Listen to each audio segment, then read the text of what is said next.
Very good morning to all of you. Here, my topic is pharmacognostical parameters for quality control of ASU and H drugs. In this topic, I would like to share some of my knowledge for the identification of raw materials and also same ingredients in the formulations also. And first of all, I would like to know about that who else are working under this pharmacognosy portion, especially for the identification of raw materials and other thing, or from the botany background. Who else are there? Okay. Okay, thank you. Okay. Botany, okay. One more madam is there. Let us see how we can identify the raw material, both the macroscopic and microscopic way. This general introduction is not that much required because everybody comes from this field only. So even then I am telling that quality control means of that herbal drugs. Everybody knows that to means maintain that quality of that drug and confirmation of its identity, determination of quality and purity, and a detection of nature of adulterants. All these are we can how we can implement all these things through that morphological, microscopical, physical, chemical, and biological analysis only. And when we are going for that quality control of, especially that even for the raw material or for the finished product, we have to face two important factors. One is that external factor and another is internal factor. What all things comes under that external? It means one is that contamination. You know that these raw materials are collecting from the field itself, maybe from the forest. Some of them are from the undisturbed areas, not actual forest, but some of them are from the roadsides, like that. So there should be some contamination with the heavy metals, pesticides, pesticide residues, and some microbes. Because if it is from the forest, there will not be that much contamination because it's a disturbed area. But if it is from the roadside, certainly we know that everything we are throwing to the roadside. So certainly there will be that contamination of all these contaminants. And another one is adulteration. Adulteration may be due to some of the factors, maybe due to the ignorance from the collectors. Because if the collector is going for the plant collection or raw material collection, actually he don't know the actual plant, he will collect with some similar looking one. So this will also cause for the adulteration. Otherwise, sometimes they are intentionally doing some mixing up of some other spurious one with a similar looking spurious one with the original one. That also causes adulteration. Another one is misidentification, because that is a very good example is Ashoka itself. Because we know that actual Ashoka is comes under that Fabaceae family, and it is a tree with crimson red flowers. And the fruits are pods. But in many of the places, especially when I came to this North India, I came to know that many of the people are telling that this Polyalthia is known as Ashoka. Everybody is calling this Ashoka.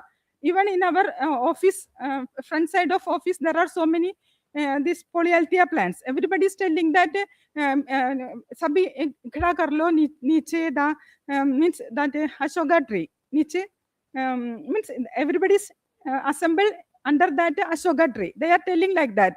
Then only I came to know that why you are calling this Ashoka. They are telling that this is Ashoka. And then I showed original Ashoka photograph. Then everybody is telling that is Siddha Ashoka. According to them, this is Ashoka. This is not only in this place, in many places, it is considering, Polyalthia is considering as Ashoka.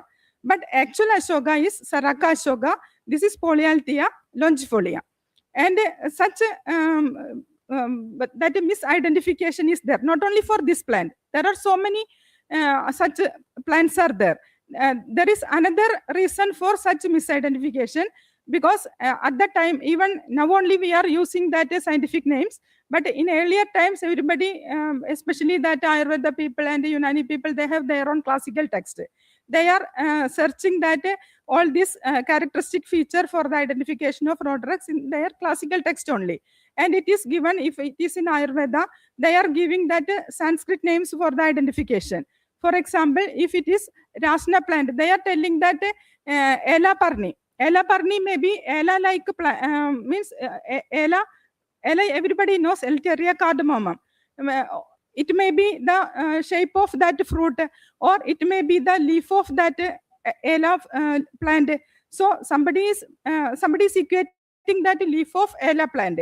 So some Syngiberacea, Alpinia galanga, Alpinia calcarata comes under that one.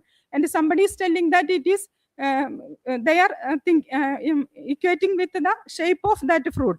Then somebody equating it with that Pluchia lanceolata, leaf of that Pluchia lanceolata. So this everything, such a such a vague description of that Sanskrit names for the identification of this plant in classical text started this misidentification. After that, our local names also caused for the misidentification. Everything causes this adulteration. Another internal factors are complexity of the drug. For example, if it is paracetamol, everybody knows that paracetamol is a compound. So it is very easy for the quality control of that drug. But in our case, what is the actual problem? It is raw material, which consists of n number of chemical compounds. So it is very difficult for the, if we are using single compound as a standard, it may be common in 2-3 similar, at least it comes in the plants of the same family. It may be the common chemical compound. So that also causes some issues in the means quality control of this raw material. And if it is a compound formulation, again it comes that complexity will be more when if it is a compound formulation. So another one is non-uniformity of the ingredients. Same thing happened due to that description in the classical text, because there are ingredients of the mula itself is a common example, because here when we are gone a survey for that ingredients from the north to south, there are n number of plants comes under even Brihadi itself, and in the name of Kandagari also. So in some places, two types of Brihadis are using. In some places, Kandagari and Brihadi are using. Brihadi also, there are sometimes Solanum torvum is using. In some places, Solanum indicum is using. Such a complexity is again making some confusion, and it make a means internal factor to for our quality control. So all this makes some as a main causes to as a causes the in quality control issues.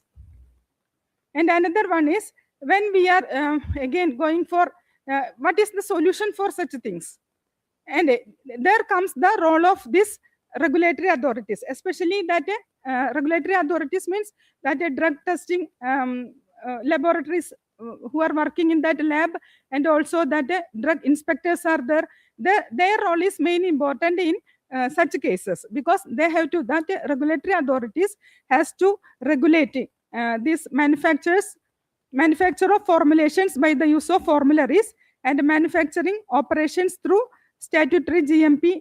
It should be made, they have to insist to follow such rules. And also they have to insist them to follow that pharmacopoeias for the as a standard, and also formulary at the time of preparing formulations. And this is mainly, everybody knows that why we are going for the quality control. It is mainly for to avoid that adulteration, and also to make sure that the quality of the finished product. And if we are everywhere we are telling drug, what is the meaning of this drug in our traditional systems of medicine? Because this here actually drug actual meaning is medicine, But in our cases, in all traditional systems of medicine, this raw material itself is known as drug. It is mainly known as single drug. What is the reason for that one? Because this single raw material itself used as a medicine for example, ginger. In the case of ginger, we are using it as a single drug for as a home remedy for indigestion and so many other things. So that's why it is known as drug, and it is raw material for the easy purpose. We are telling it as single drug, and for the formulations, we are calling it as compound drugs formulations. And when majority of these single drugs are comes from the plant origin, and 5% are comes from the metal mineral origin, and 5% of these raw materials are comes from the animal kingdom. And even from the plant kingdom also, different parts of plants are comes in the market. Maybe it leaf, stem, root, and the whole plant itself.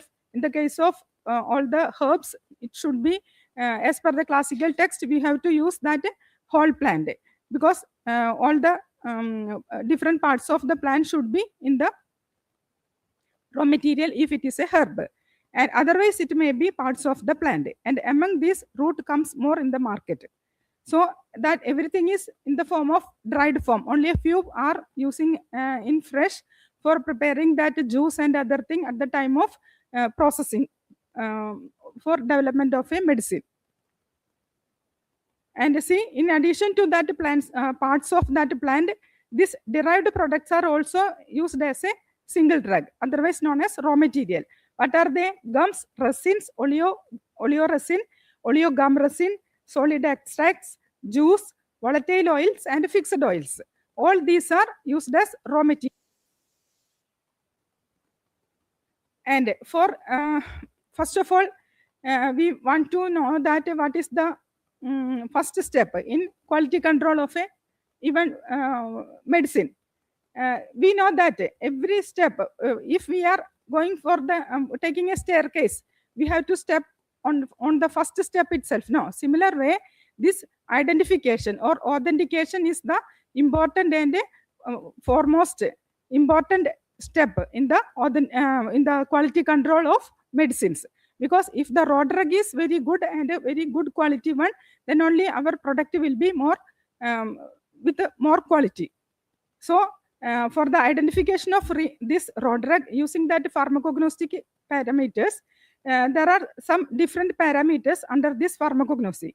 That is organoleptic evaluation, macroscopy, and microscopy. Actually, this is a wide topic. Pharmacognosy is a wide topic, and some physicochemical parameters and even TLC also comes under this pharmacognosy. But for a for the identification purpose, we are split into two. One is that botany portion, which comes under this all the botany aspect of parameters. We are considering it as a one branch, and a chemical parameter, everything we are considering it as another branch. So here, first of all, I would like to share that parameters which comes under the botany aspect of parameters. That is organoleptic evaluation, macroscopy, microscopy. Here, this macroscopy, everybody knows that from the word itself, there is no any use of any instruments. At least we needed only a hand lens. Otherwise, we can observe all the characters using our naked eye. So such external morphological study is known as macroscopy. It is applicable to entire or cut material. If the raw material comes in our lab or in our manufacturing unit as in the form of a cut pieces or a crumbled pieces or entire form itself, we have to go for the macroscopic identification. And if it is in powder form, then we, even in the cut entire form, we can go for the microscopic parameters also. But if it is this organoleptic evaluation is applicable to both. If it is entire or cut form or even powder form, we have to go for the organoleptic characters. So first of all, we can see what is organoleptic evaluation.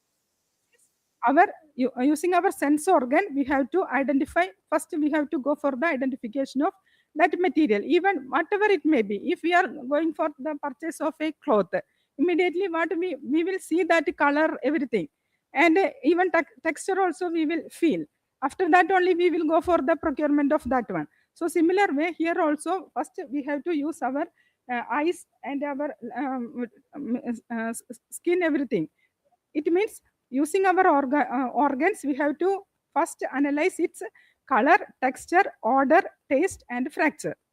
Color, everybody knows that. I have already told that we have to observe its color. And the texture also, using our skin, using our fingers, we have to means feel what is the texture, whether it is rough or smooth, or if it is pubescent. If are there, we will call it as pubescent. To observe such characters. And another important one is odor. Odor, for analyzing that odor, there are some standard procedure. If we are getting a sample and immediately if we are taking that smell, sometimes we will not get that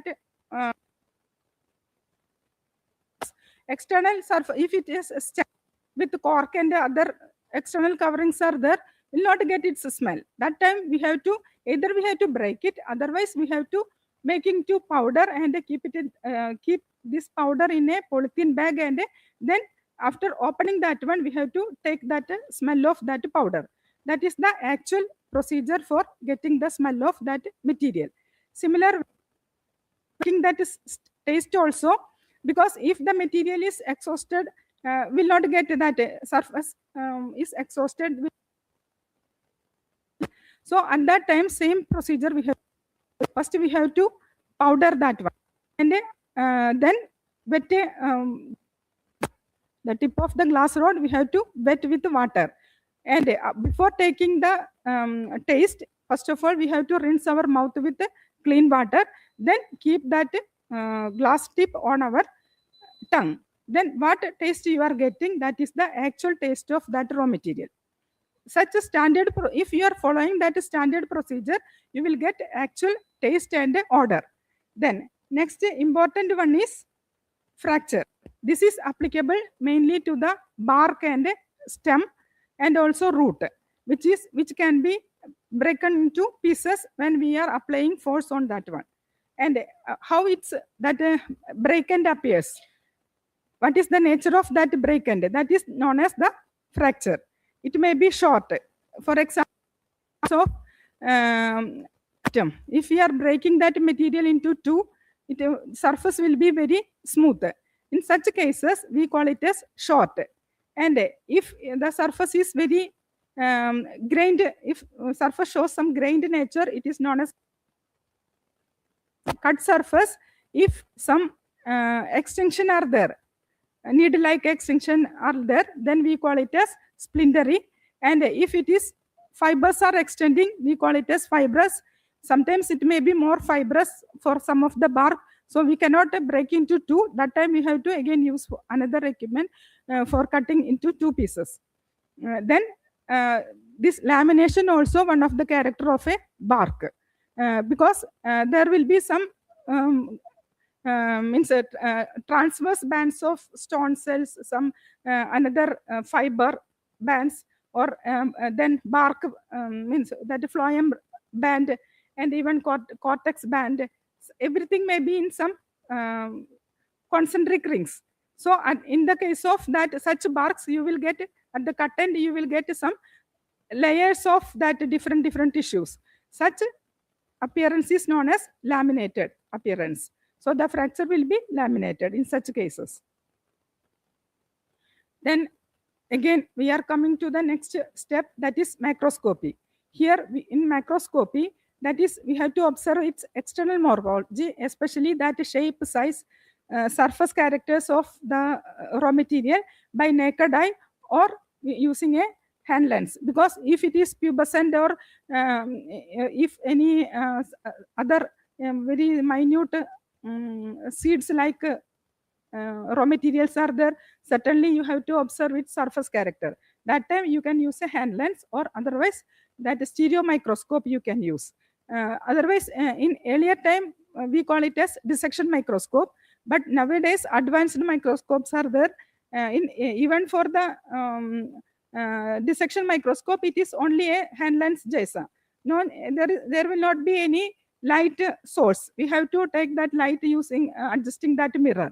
But there are new advanced microscopes, that is stereo microscopes. Using that one, you can easily identify its surface characters for the identification of, for distinguishing its surface character from its adulterants. See, according to that plant parts, again, what all means this morphological character you have to observe, that we can explain. I mean, we can observe one by one. There are, I already told that stem, root, rhizome, leaf, flowers, fruits, seeds, and sometimes maybe aerial part. Aerial part means all the plant parts above the ground is known as aerial part. Otherwise, if it is including root, we call it as whole plant. Otherwise, it may be parts of the plant. See the here I have shown some of the underground part of underground part of the plants. Maybe root. That root may be different types of root. It may be a tap root, or it may be a fibrous root, or this fibrous root may be tuberous, or maybe without means storage function.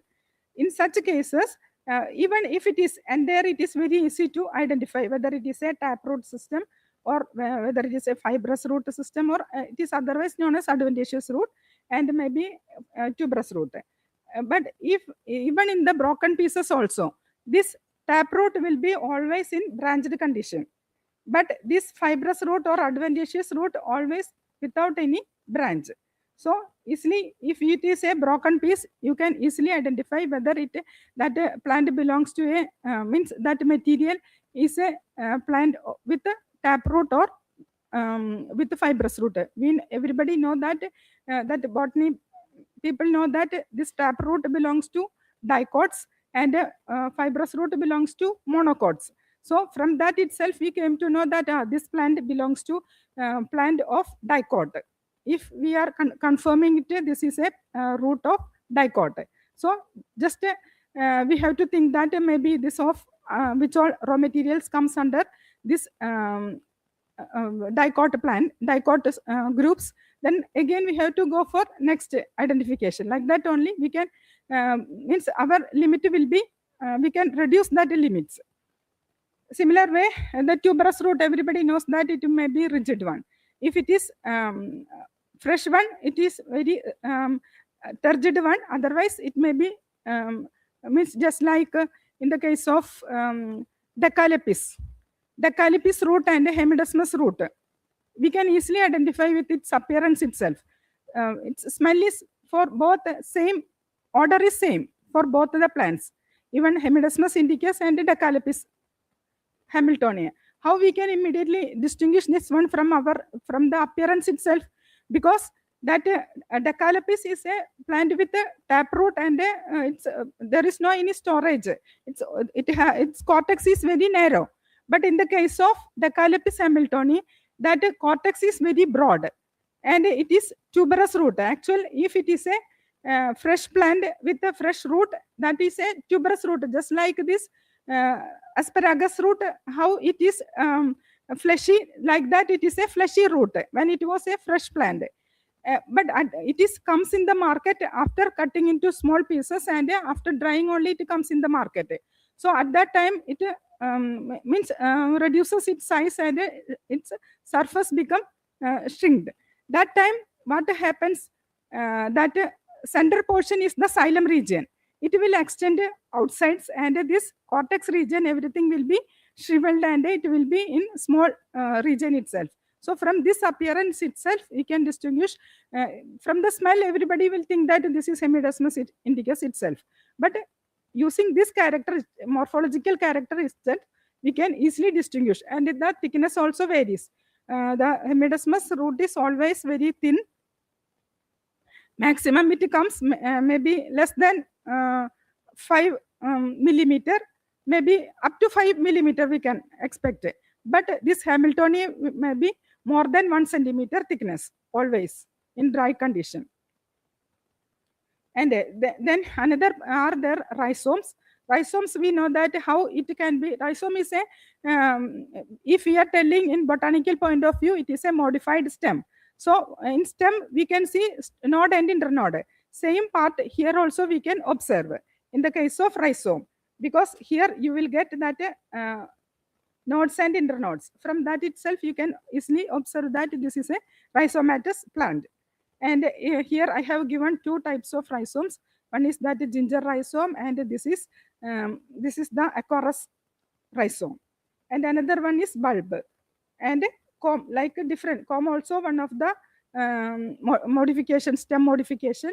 Here also you will get that different characters from, even if it is comes in the market as a cut pieces, its character you can easily identify using that morphological characters. Then in the case of leaves may be with the plant, if it is a whole plant, it may be with the stem, or otherwise it may be that leaves may be alone, comes in the market. But if it is whole plant, then we have to observe its phyllotaxy. Phyllotaxy means the type, in which type that leaf is arranged on the stem. It may be opposite, because leaves are comes at the node. So at the node, if it is two leaves are there on opposite side, it is opposite phyllotaxy. And sometimes if leaves are seen only on one side, it is known as alternate. And from the single node itself, if more than two leaves are comes, it is known as whorled phyllotaxy. And even that leaf lamina also, it shows, and its number of leaves also, arrangement, everything is varies according to that species. If it is only one leaf structure is, uh, all the leaves has a broad area, green area. Yes.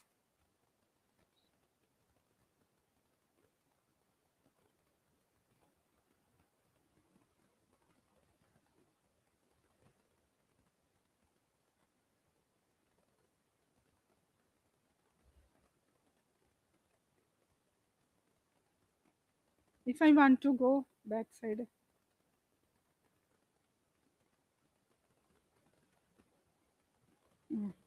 here, no.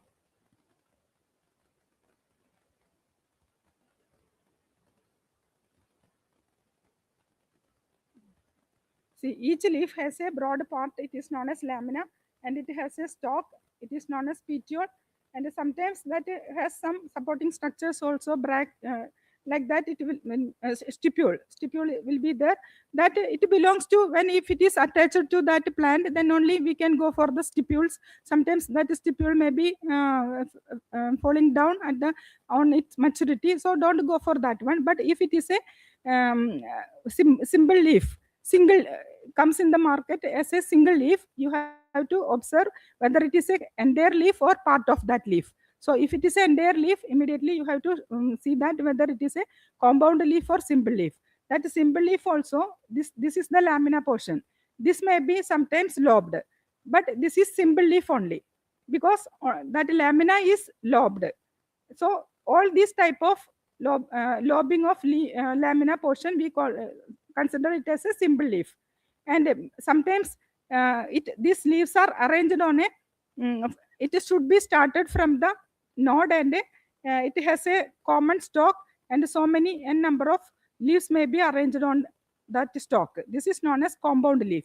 This compound leaf may be arranged in both side of that stalk, or maybe at the tip of that one. So in these cases, we call it as pinnately compound leaf, and if it is at the tip of that stalk, we call it as palmately compound, just like our finger, palmately compound leaf.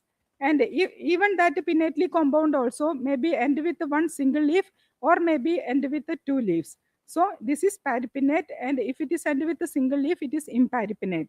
And this its branched nature may be, it's according to that degree of that branching, it may be bipinnate or tripinnate, or more than that one, tertiary pinnate, like that it may be like that only. So all these you have to observe if it comes as a whole plant. Otherwise, if it is a broken condition, just you have to observe its all these natures, because the tip how it appears. tip, how it appears, and the base. In such cases, you have to observe a lot of samples, and then you will get that base portion. You will certainly you will get that base portion, and sometimes this top portion also you will get, and the margin also you have to observe. From this one you will get an idea what are the character of this leaf. And if it is a compound leaf, certainly there will be more stalk, no stem pieces, and that also with its remnants of that petiole. So from that itself, you can consider that even though that lamina portion is came in the form of broken pieces, from that itself you will get that this is a compound leaf. Otherwise, it is a simple leaf. Like that information you will get. And another important character is its trichome, presence of the hair-like appendages on the side of that. Maybe on both the sides you will get this trichomes, or only one portion you will get. That also you have to observe. For this one, again, you can use any other lens, or you can use that stereo microscope. Another is fruit and seeds. In such cases also, we have already seen that there are different types of seeds, and dry non dehiscing seeds, and also that fruit may be one seeded or many seeded or two seeded, like that. So everything you have to observe by breaking that fruit. Similar way, it's external surface characters, and also the shape, color, everything is important for such things. These are the external what all things macroscopic study of leaves, fruits and seeds. Then if it is a hardwood, what all external morphology you have to find out. That is, its color is important. Then size, maybe a fragmented one. Even then, some people are always some uniform size everybody is following. And again, there may be some adulteration also. At that time, again, heaviness also very important one. Its hardness, and whether it is sapwood or hardwood, that also important, because in the case of sandalwood there are so many sapwood. In the case of, actually the useful part should be hardwood, but the external portion of that wood is known as sapwood. That also, that is immature wood region, and that also comes along with that hardwood. That also you have to observe. Then surface characters, whether it is smooth or grained. This grained nature is mainly due to the appearance of that medullary rays. See here you can see that nature of graining, how here also. So this type of appearance is very peculiar to this Pterocarpus sandalinus. Similar way in sandalwood you cannot see such things. So here its appearance is like this. So this is that at that time you have to observe that arless plane of that cut surface, because this wood, this is very large wood, log jaisa, and it is, and they are making into small pieces. That time they are cutting it in different planes. So when all those parts which in arless plane is there, that time you will get this grained nature. So that is very important in the case of hardwoods. And another important one is bark. In the case of bark, again you have to check that whether it is a whole bark or inner bark, because in the case of cinnamon, outer cork and all other things are removing. So original one and a very good quality one is inner bark only. But the same, we know that cinnamon verum is the original one. But in the market, cinnamon cashew also comes, but that is always comes with the cork. But in even cinnamon verum also comes in with the bark, but good quality will be always without bark. That is inner bark only, very good quality cinnamon. And when it is we are on the market, it is comes in dried condition. So after collecting that raw material, if it is drying, it gets some shapes at the time of means drying. It is mainly due to what all type of tissues are present inside. Accordingly, it took some curving. So maybe sometimes it may be very flat. In the case of very thick bark, jaisa, some ficus bark, it is always very flat only. And sometimes it may be curved, and sometimes it may be channeled. In such shapes are already there. It is maybe channeled or quilled. If it is one side is bend towards inside, we call it a single kill. If both sides are curved towards inside, it is double kill. And here, this compound kill is always seen in the case of cinnamon bark, because it always, if the good, we all tell that, we all know that good quality cinnamon comes from the Sri Lanka, and even from that southern side of Kerala, that India itself, there are so many plantations of this cinnamon. There they are collecting that material from the branches, young branches of that pencil size, and they are taking that bark and removing that cork, then drying it. So before complete drying, they are keeping it one inside other. This is to avoid that exhaustion of that its volatile oil, and also to avoid breaking of that one into powder form. So to avoid such things, they are keeping it always in a compound killed nature. This is these are all one of the character of identification of bark. Then comes to the microscopy. Microscopy, everybody knows that we have to observe that character under microscope. For that, first of all, we have to take section. So this raw materials, some of them only comes as fresh one. If it is fresh, whole plant, very easily we can identify. But in the case of dry condition, first we have to soak that material in water, even cold water, or sometimes some lukewarm water we have to use for means immediate soaking. Sometimes if it is a some roots of even that aconitum root, immediately it will soak within 10 minutes. Even glycerizer root also we can immediately soak that material, and even inula racemosa root also we can immediately soak that, within 5 minutes it will be soaked. And after that we have to take very thin sections, and that thin sections also to observe its internal character. First of all, we have to clear that section using chloral hydrate. Then all that excess starch, everything can be removed.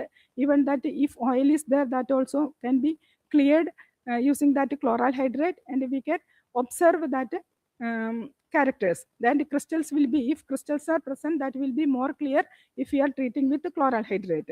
Then we can go for the identification of each, confirmation of each internal it's means some starch may be there, some such inclusions will be there. For the confirmation of that one, we have to use some histochemical stains like fluoroglucinol along with HCl for the lignified cells, and ruthenium red for mucilage, iodine solution for starch grain, ferrichloride for tannin, sudan for fixed oils, or and volatile oils also. And see, these are some of the different types of crystals when we are getting we observed from different plants. This especially based upon its shape, we can call it as prismatic crystal, and this is rosette crystal, and this is cluster crystal. These are the accumulation of some of the this rosette prismatic crystal itself. But if it is arranged in a rosette manner, we call it as rosette crystal, and at that time we will get a center point also, that is known as rosette crystal. If the arrangement is from all the sides, we call it as cluster crystal. The size may be small or large according to that species. And needle-like crystal is known as rafide crystal, or otherwise known as acicular crystals. And this is also cluster crystals. And these are the calcium carbonate. The all above this prismatic rosette cluster crystal, this acicular crystal, everything is calcium oxalate crystal. But here this is calcium carbonate crystal. These are known as cystolith. This is especially seen in the Acanthaceous family. So this is calcium carbonate deposition, and it is mainly seen just either in the surface, means epidermal cells, or just below that epidermis. So from calcium oxalate using some dilute acids, especially that acetic acid itself, then it will be dissolved. Calcium oxalate will be dissolved. The calcium, if it is calcium carbonate, it will remain without Excuse me, dissolution. ma'am. It would be better if you use that marker or pointer. You cannot see this one, this pointer. No, ma'am. The color should be either black or red. Because here also this, see this one, Hi, this. this one. Is it okay? Okay. Yeah, it's okay. Okay, this is that a calcium carbonate, and this is needle like. This is graphite crystal, and this is prismatic. Prism like structure, shapes are there. This is calcium oxalate crystal,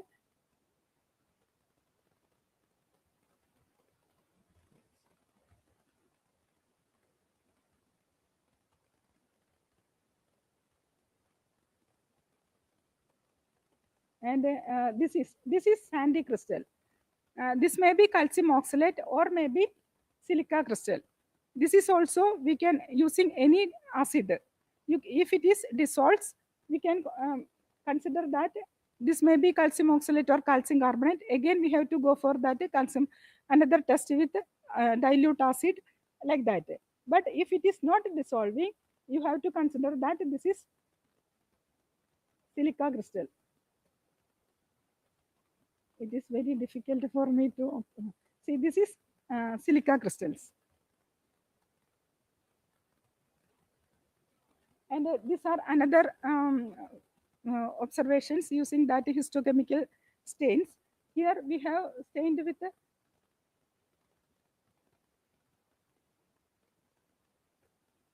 the iodine solution. Iodine solution is mainly for the starch grains, and it may be bluish black or black according to that plant species, the color also, and whatever in which concentration we have used that iodine solution, it depends upon that one. This color may be bluish black or black. Similar way in next two lines. I think this is not working that much. If I am showing this one, is it okay? Is it visible? This arrow pointer. See, in this two, it is treated with, here it is treated with fluoroglycinol with concentrated HCl. So here the lignified cells are imparted with red color. So all the lignified cell will be like this. What all things are lignified cells? Maybe xylem vessels. Just light, because of that light only. Okay, switch off that light.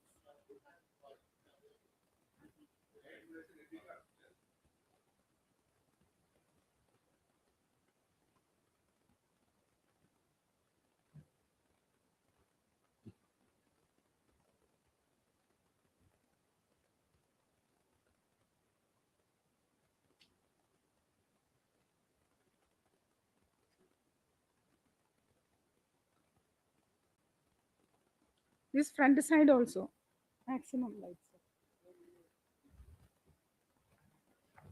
Madam, will you get that PowerPoint presentations in the Yes, group? Okay, we will share all the. thank you. Is it visible? Yeah, it's better.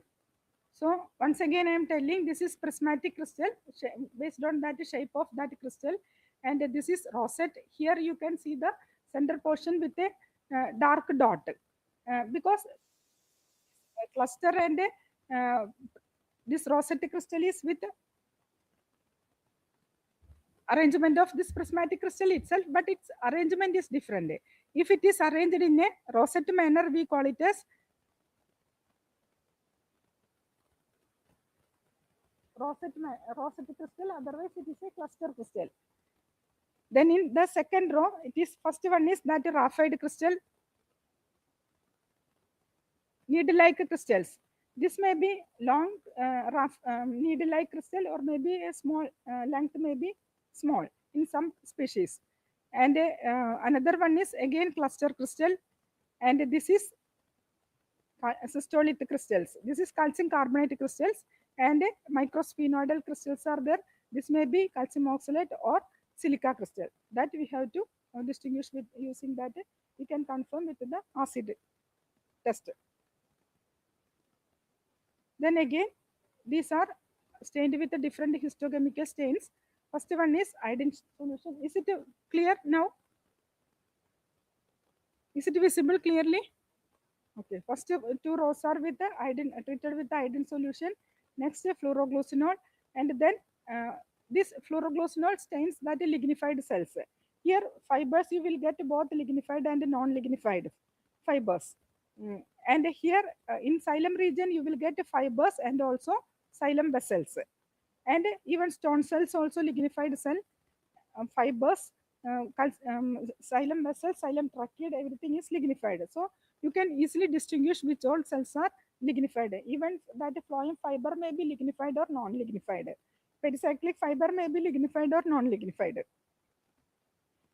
That confirmation can be using this histochemical stains. And next is that tannin, using that ferrichloride. If tannin is present, it will be in black color. And the next one is fixed oil or volatile oil. We are treating it with the Sudan red, then color may be with red color, reddish orange or red color. These are, I am showing some of the microscopical character of part wise.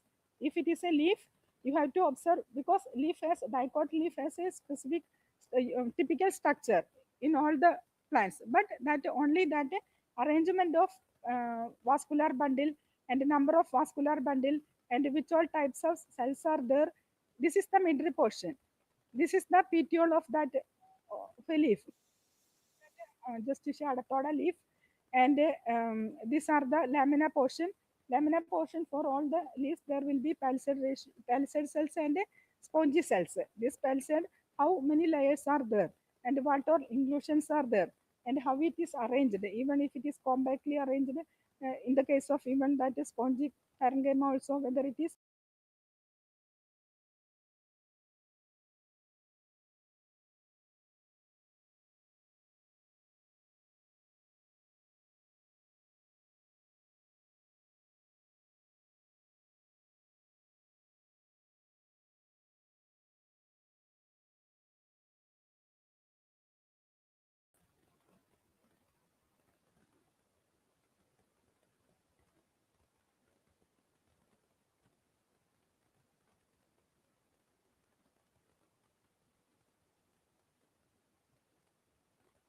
because this is also working.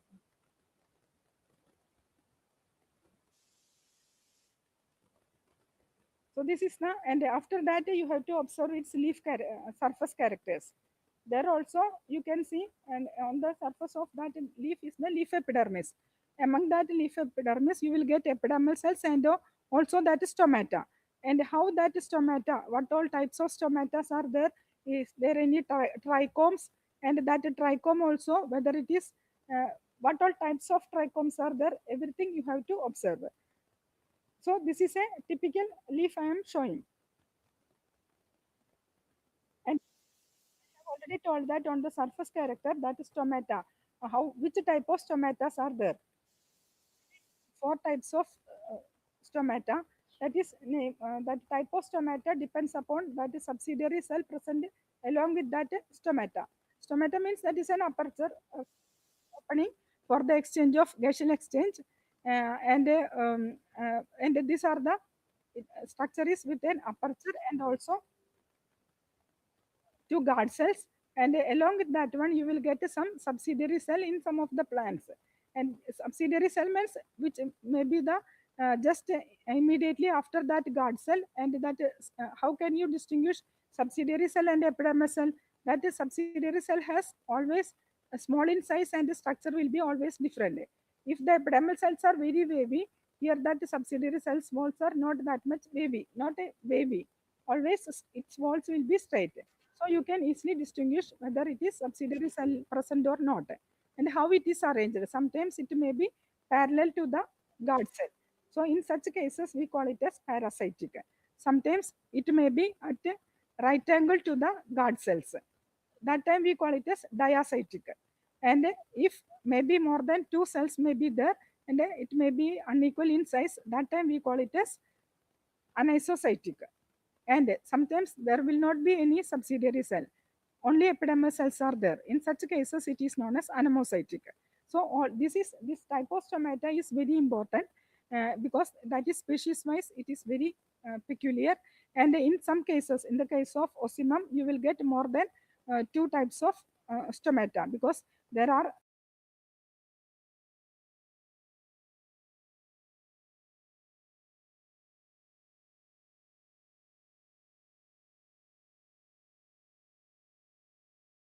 constant values, that is stomatal number and stomatal index and palisade ratio and vinal tumor. What is stomatal number?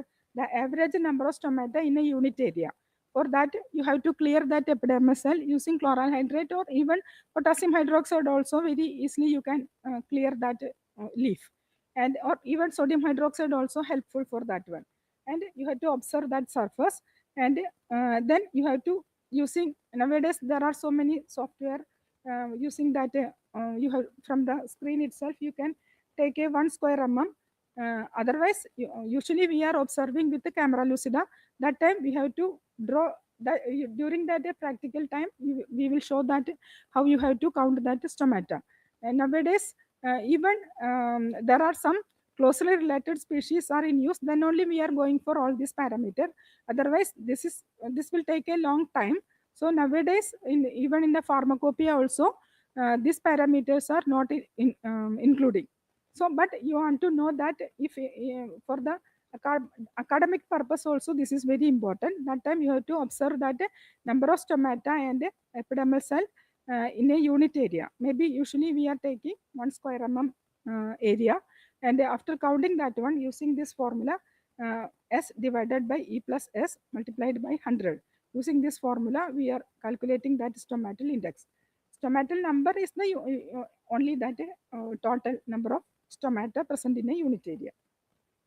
Then palisade ratio. Palisade ratio is the average number of palisade cells under one epidermal cell. For that, we are taking that number of palisade cells under 4 epidermal cell and taking the average. For that, you have to take a number of data, more count you have to take, and after that, you have to take the average. Similar way for the vein highlight also, you have to clear that um, leaf, and here you have to clear more using that potassium hydroxide, and after staining that one these veins will be very clear. Even sodium hydroxide also help for that one, and then you can observe that vein islet. And now I am showing that structure of a typical root. Here I'm shown that a butylone indicum root. Here that you will get this portion is cork, and next is the cortex. Cortex is very just below that cork region. After that, this broad area is phloem region only. Then cambium. Then this entire portion is most of this wood root is occupied by that wood region, that is xylem region. Then how can you observe that which is the limit for that phloem? Using this phloem, observing this phloem rays.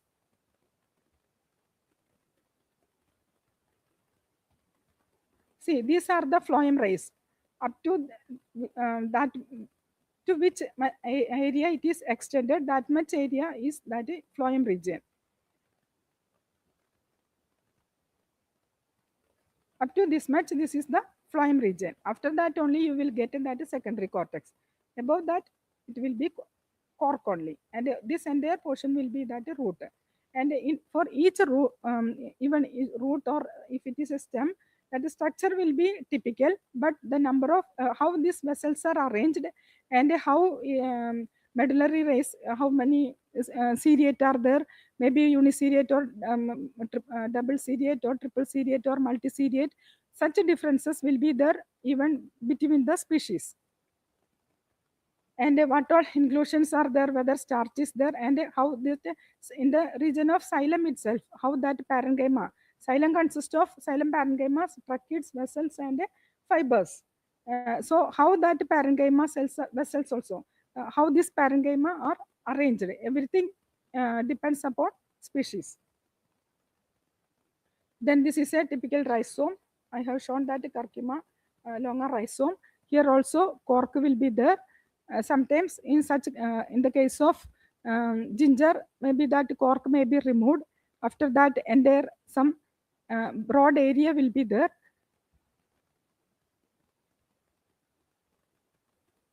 This is usually we call it as ground tissue, not cortex. In some places we can see that it is a cortex, but cortex is applicable in the case of stem only. Here it is ground tissue only. In ground tissue, there are, you can see two partitions with a endodermis like layer. Usually it is known as endodermoidal layer, but even nowadays everybody is telling it is that also is endodermis. But there, the outer and inner portion, we have to tell that outer ground tissue and inner ground tissue, and how the vessels bundles are arranged, and a number of bundles, everything, and if there is any covering around that bundle, everything is important species wise. So that only you have to observe. All typical character will be there, and similar way that inclusions, is there any oil cells or oil duct, or maybe any starch grade, like that inclusions also you have to observe. Then bark, in the case of bark also, outermost layer may be always cork, and then except that cinnamon, in cinnamon there will not be cork region if it is a good quality cinnamomum verum bark. And then broad area is that cortex only, and what are the inclusions, and what all types of cells are there, how it is arranged. In many of the bark you will get that stone cells, fibers, everything. So how it is arranged, and how many layers are there, whether it is broken layer or a continuous layer, and or in patches, all these lignified cells. And another some inclusions will be there, tannin or oil cells will be there, and some duct, mucilage duct will be there, or oil duct will be there, everything. That much only you have to observe, and starch inclusions, crystal inclusion, such things you have to observe. But all the basic typical character will be similar for all the bark. And in the case of flower also, flower is the main important thing for distinguishing that species. So all the different parts of that flower is very important. Petal, sepal. First of all, you have to observe that whether it is a single flower or means inflorescence, whether it comes in the form of a inflorescence. Again, you have to observe the character of each worlds of that flower. You have to observe. There are so many type of flowers, simple flower, and also according to that family, that character will be different. Just I am showing general characters. And if it is a fruit, here I have shown that fruit of Apiaceae. Even so many fruits are comes, so many different species of even ajwain also, different plant seeds are comes as in the name of ajwain. But that character is it distinguished with that oil duct, and it's this fruit wall structure is different for each fruit. So that is mainly important for this fruits comes under that Apiaceae family. And this is a Fabaceae seed. Here also you will get that fruit wall is common for all the seeds, and how it how many layers are there, how it is arranged, and all these things are particular to each species.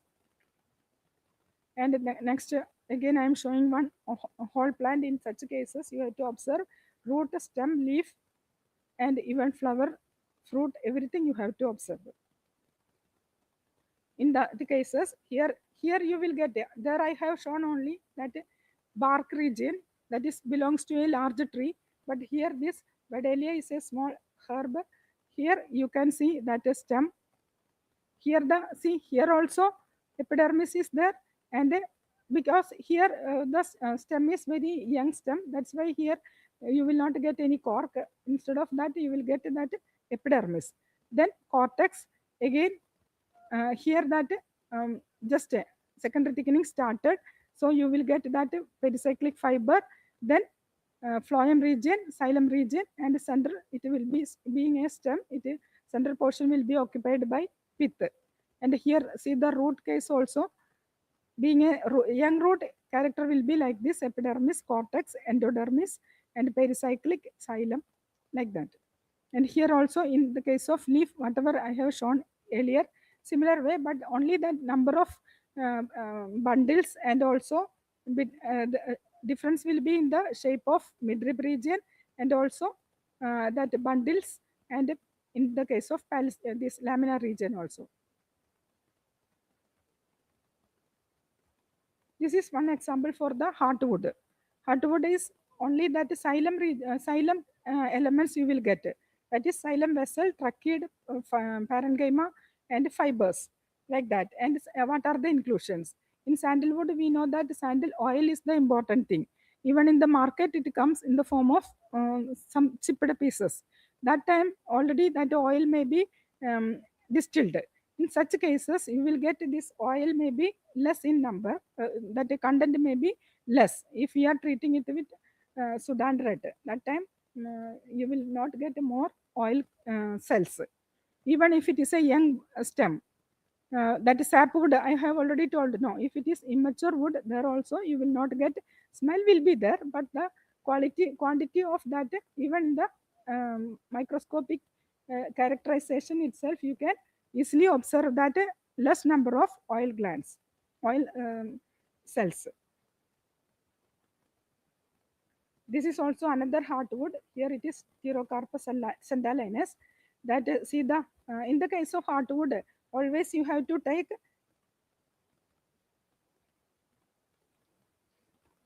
it is jumping. See, you have to take cross section and also longitudinal section. That is longitudinal means in both plane, RLS and TLS view. See, in this is the cross section of Pterocarpus sandalinus, and here you will get that this is the RLS. This is the TLS view of hardwood. Here you will clearly get that medullary rays. How many seriate are there? Here it is already single seriate. That same thing you can observe here also. And if some inclusions are there, it is more clear. Here crystals are already there. This crystal is more clear at the time of taking longitudinal sections. And these are powder microscopy. Powder, from the word itself, you have to think that this is the microscopic characters of if the raw materials are available in powder form. All this, what all type of cells we have seen in the cross section, all type will be available in the powder also. But it is a three-dimensional view. That also not in singles as a single cell, it may be in groups. Here in the first photo, you will get groups of sclerids. And here you will get that we are always telling fiber crystals or crystal fibers. That is also very clearly you can observe in the powder microscopy. This is the fiber, and this is group of xylem vessels. All this character is available in powder microscopy. This is another example for powder microscopy, and this is the leaf of ocimum, and this is the powder of cinnamon bark. Here that three-sided all that cinnamon species, you will get three stone cells with on three sides thickening. That is like this only. Here it is given like this. Only the difference is arrangement, and even that thickening of the fiber is very important to distinguish various types of cinnamon bark.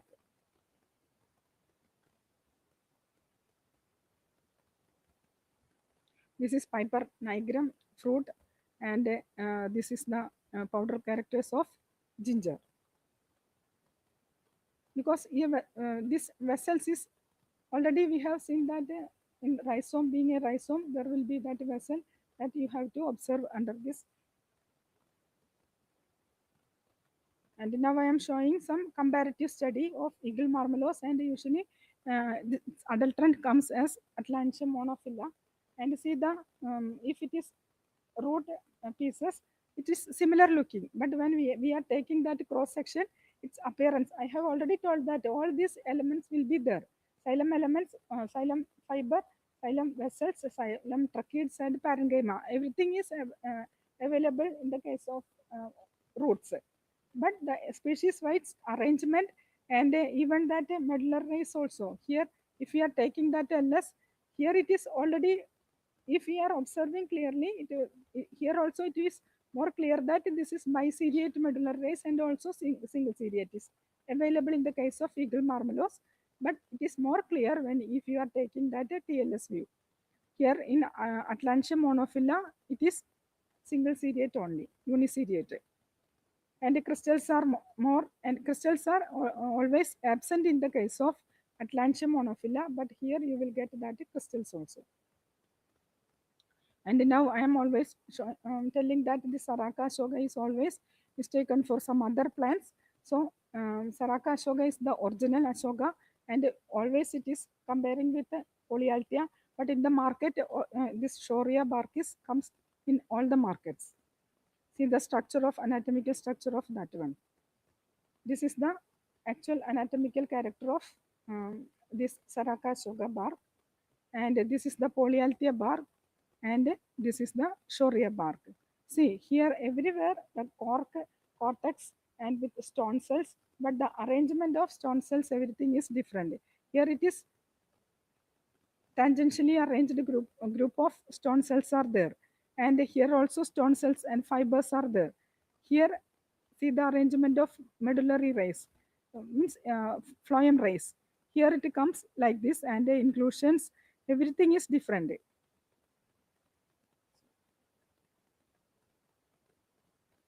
So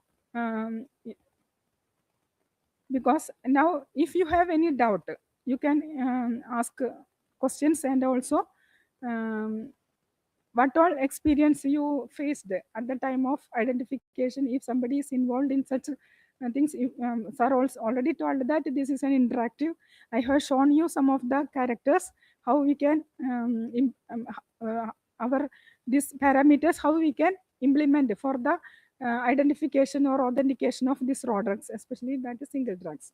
And if you need to explain, and during our practical section itself, we will explain more. But if you have any doubt, you can clear from here itself.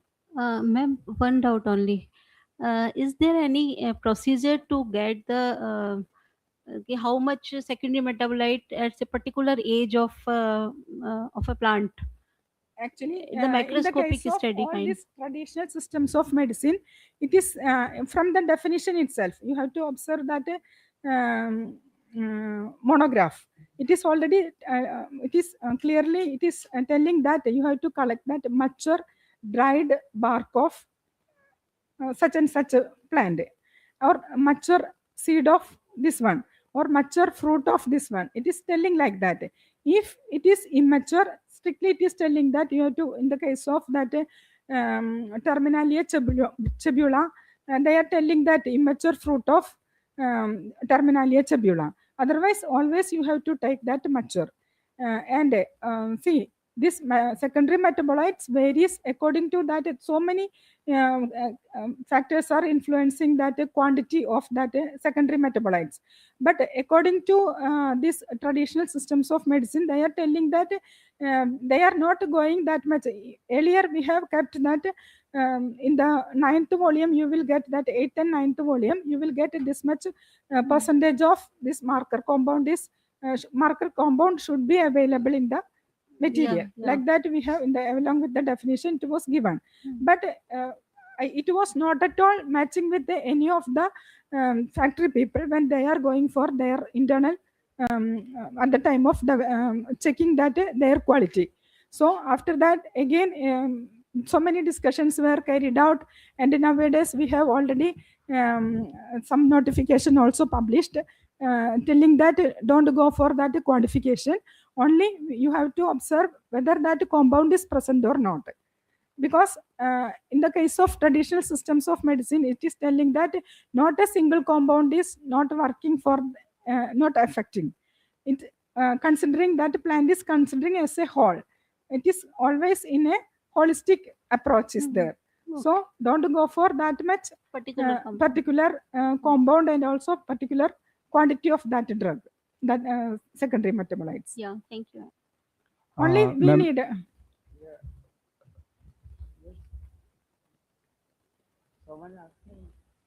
No, you can ask. Yeah, thank you so very much, ma'am, for your exhaustive. I just want to know, ma'am, that whatever you are talking, it's all about the single drugs because I am working in a Unani institute Yes. and I have a botanical background. So whenever a polyherbal formulation or something came to us, so we have a lot of difficulty because of overlapping all these ingredients and the cellular debris and everything. So initially, when we authenticate the plant, my question is that, so do you in pharmacopoeia commission itself are you doing on this polyherbal formulation Yes. also, and the this supply of your raw drug, because I have not seen any botanical identification or the resources, because if you see for example, I say that Tephrosia purpurea is one plant, Tephrosia villosa is other plant, but at the pod level only you can see the difference. If you go for the microscopy, you can't differentiate between these two plants. So Which and one? Which Tef- two? Tephrosia purpurea, Tephrosia purpurea and yeah, and villosa. yes, species Ha- wise. That's why but at the we have. microscopy level, say for example, viola species, Uh, if you want to do some microscopy of viola, so our current what we concern about the viola odorata. So if you dissect the flower and see the structure inside that, then only you can recognize viola Yes, odorata. macroscopically. That's why we are telling that macroscopically. Here also, so many students are sending their sample. They are always and that we are doing it under a project on payment basis. That time there are different payment means charges we have already fixed for the macroscopic study. That is only for that general observations. We are fixing already 300 rupees, and for the microscopy it's charges more. So always they are giving that material for the macroscopic study, but they sometimes if they are sending that bark itself, there are so many especially in the case of bark and stem, it is very difficult to identify with the macroscopic character. That then we have to go for our own internal microscopy, we have to conduct it. So that time only you can confirm that whether it is original or not. So Macroscopy is yes, always telling that it is one of the parameter. But in the case of, I have already shown that gunja seed, that is Ambrus precatorius seed, that is easily without even a children can easily identify that gunja seed from the external character itself. But there are so many such materials which cannot be observed, which cannot be fixed using that microscopic study. In such cases, again we have to go to the microscopic study. And one more thing, you already asked about that polyherbal formulations. In such cases, I have already shown that powder characters. That powder characters, I have shown that 4 ingredients character. That is the powder character of Ayush Kwad Churna. If it is a churna, this can be applicable. This powder microscopy can be applicable in the case of compound formulations. But again, limitations are there. We are going for that microscopic study if the ingredients are up to 10. Otherwise, if it is more than 10, for a specific plant, you have to go for the identification of that one. Because here, as a part of some study, we got a different type of formulations, including that Swertia and also that andrographis. That for ministry already sent more than 9 samples. That some of them with andrographis along with other compounds, along with other ingredients, and some of them are with both andrographis and Swertia. Some of them are alone and Swertia, and some of them are without these two. Like that, blind sample, like so many 9 samples they have already given us to distinguish this one. Then easily we can observe that one. And in such cases, there may be more number of inclusions, ingredients in that one. In such cases, we have to go for the particular character of that Swertia and the particular character of andrographis. From this one, we can, if it is more than 10 ingredients, we will go if we want to observe whether this ingredient is used in that one or not. In such cases, we can go for the microscopic character of only that plant. There also, we have to go for the specific character. There are so many overlapping characters. So we are avoiding that one. Only that particular character we have to observe in the compound formulation. This is if it is only if we want to observe all the characters, then the number of ingredients usually we are counting only if it is only 10.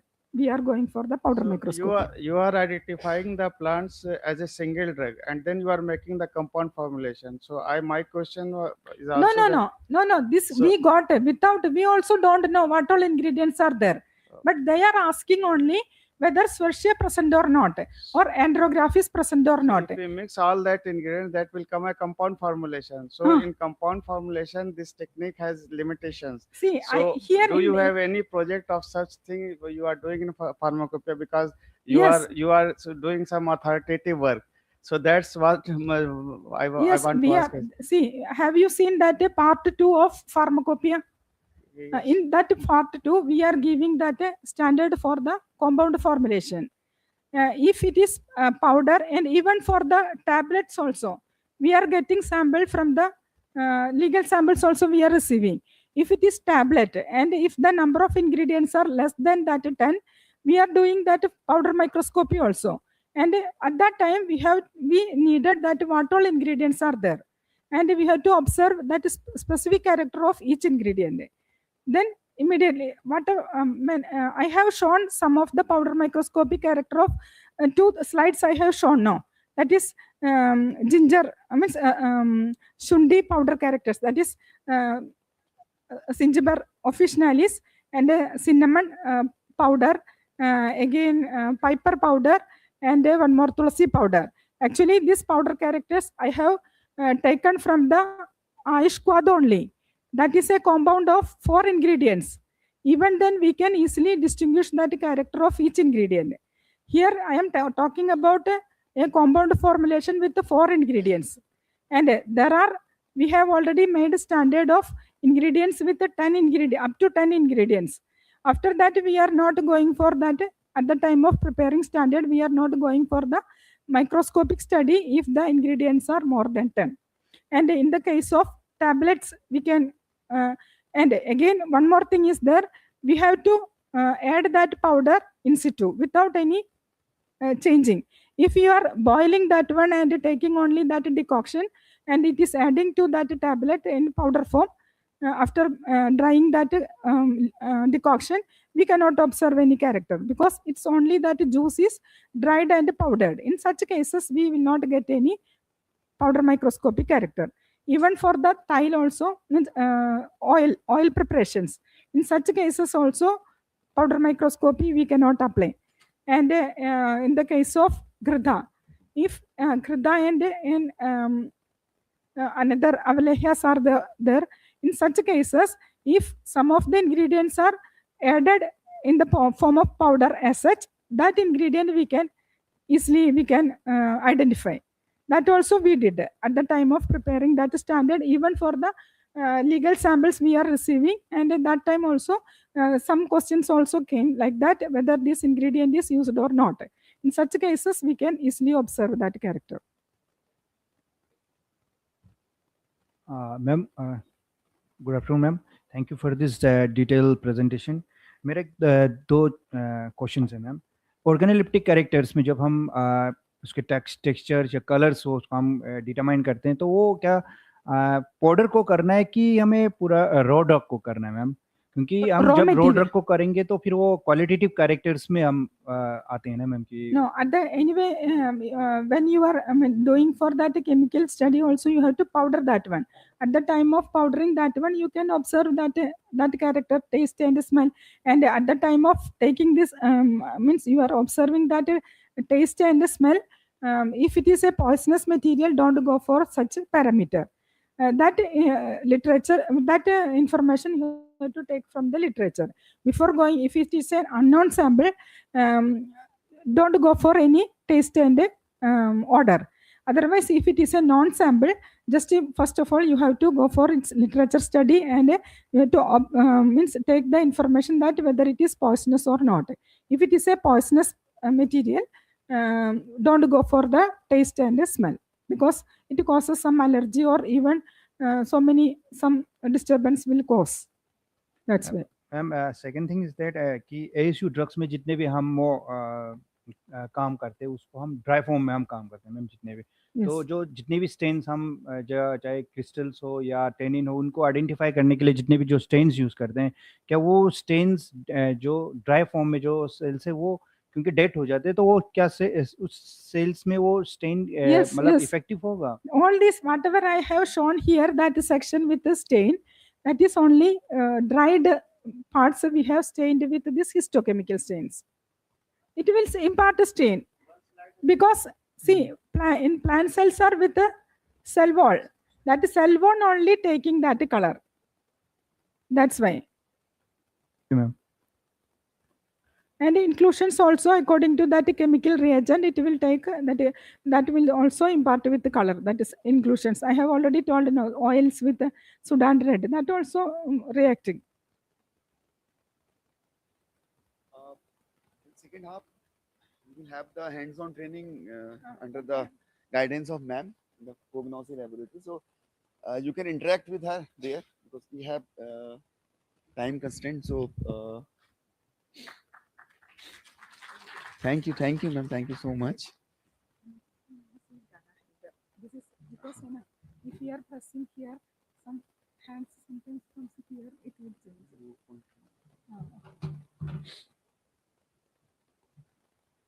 Now our second lecture is how to ensure the quality in raw material of ASU and S drugs by Dr. Nitin Rai. I would request Nitin ma'am kindly come. She is the scientific officer in pharmacognosy laboratory. She is having the vast knowledge in the pharmacognosy. She is author of 2 and 3 books and also having more than 30 articles in the cognosy. So I would request.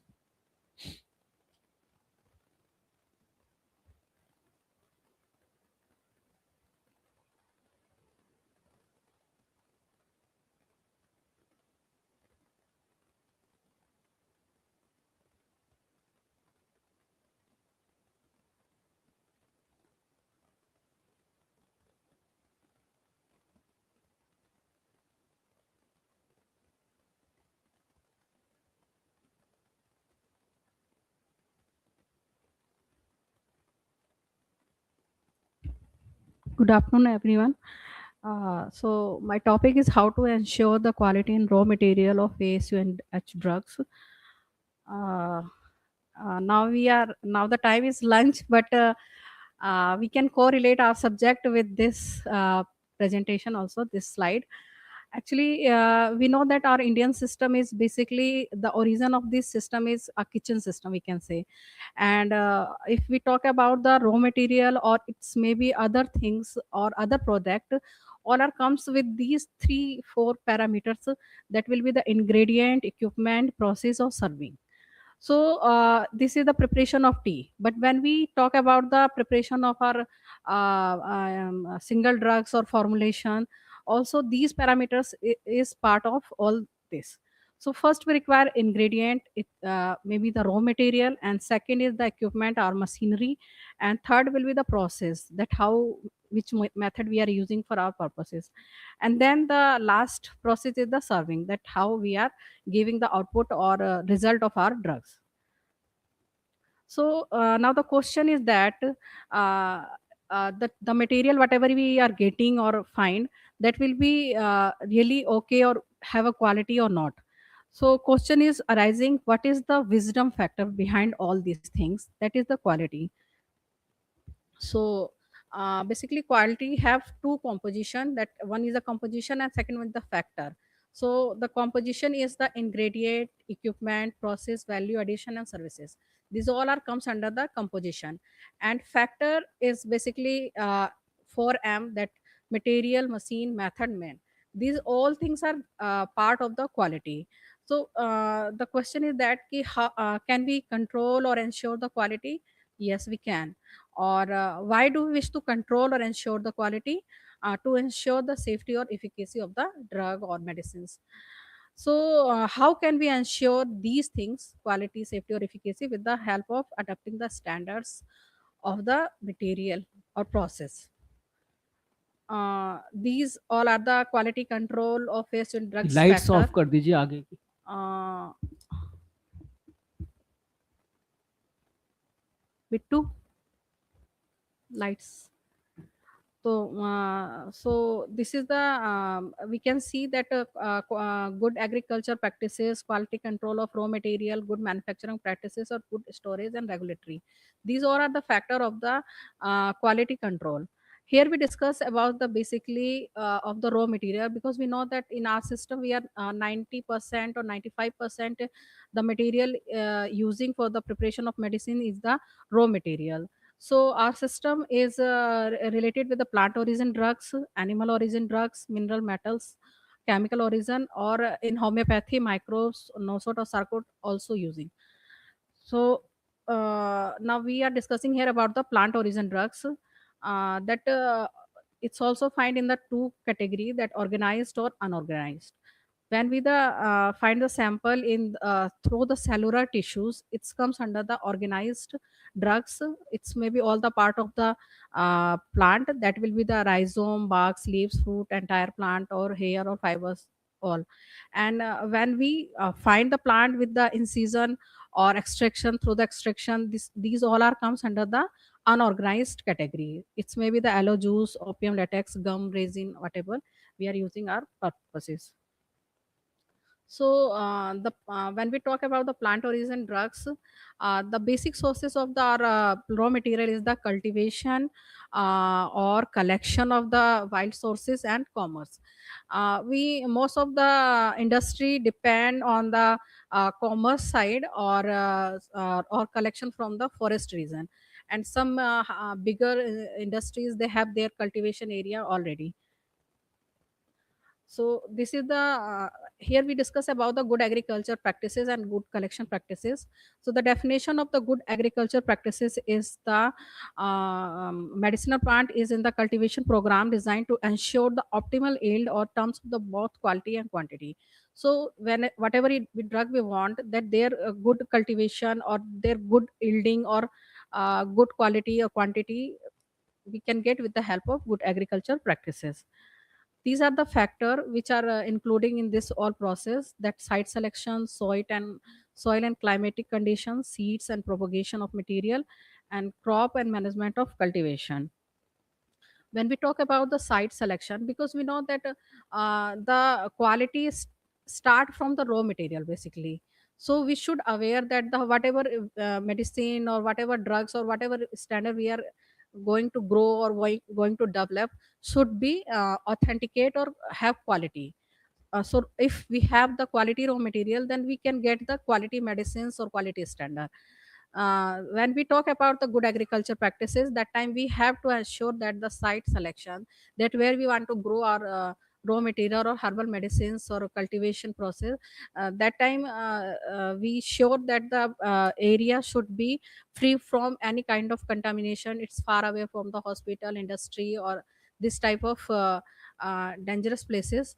And soil and climatic condition also is very important.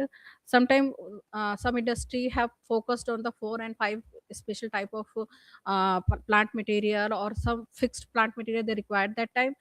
Or whenever we want to grow anything particular, that time we have to aware that the which kind of soil is good for that crop or that medicine plant, and how is their climatic conditions. That here is some example regarding which drugs is commonly used in our system, that how is their soil type and the reasons. So now the seed and the propagation of material. The second topic is the material which are using for the growing of the medicinal plant. The seed or the material should be free from any kind of contamination, or should be good quality, have good quality, and all the detail regarding documentation and all details, that from where we get that seed, or what is their quality, and how much quantity we are using for this particular area. So these all things should be documented during this process. And without seed also, the propagation we have to do with the help of bulb, palms, tubers, and rhizomes, runners. These are also the part of the propagations. Now the crop management or cultivation. Nowadays we are using most of the organic material. We are organic vegetables, or this type of discussion is going on. So the fertilizer we are using should be the organic fertilizer, or the quantity of the whatever we are using this time should be quantified, and all things should be documented. Now the good field collection practices is also the part of this, and this is the definition of the medicinal plant harvesting and post harvesting management useful for the stakeholders dealing with the harvesting, primary processing, drying and packaging. Basically, after the cultivation, after the germination, the second process is the collection process or harvesting process comes under this process, and these are all the factor of, or part of the this collection process: site selection, compliance of regulatory, harvest, collection management, post harvest, packaging, machinery, documentation, training workers and record keeping.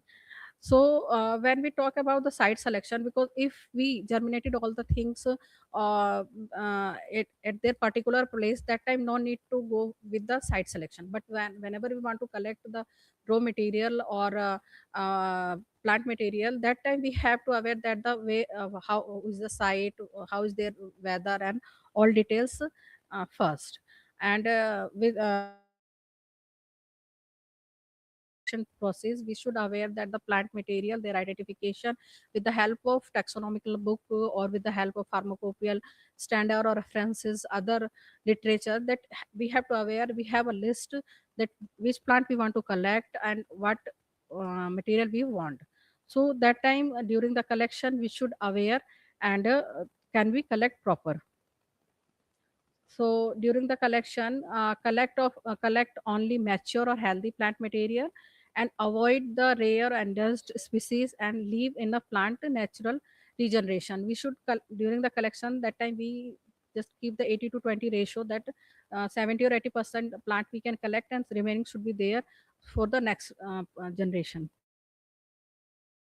And then the after the collection, during the collection time, we should aware that we have to tag all the information with that poly bag or whatever bag we are using for the collection, and detailed, properly filled in the field book.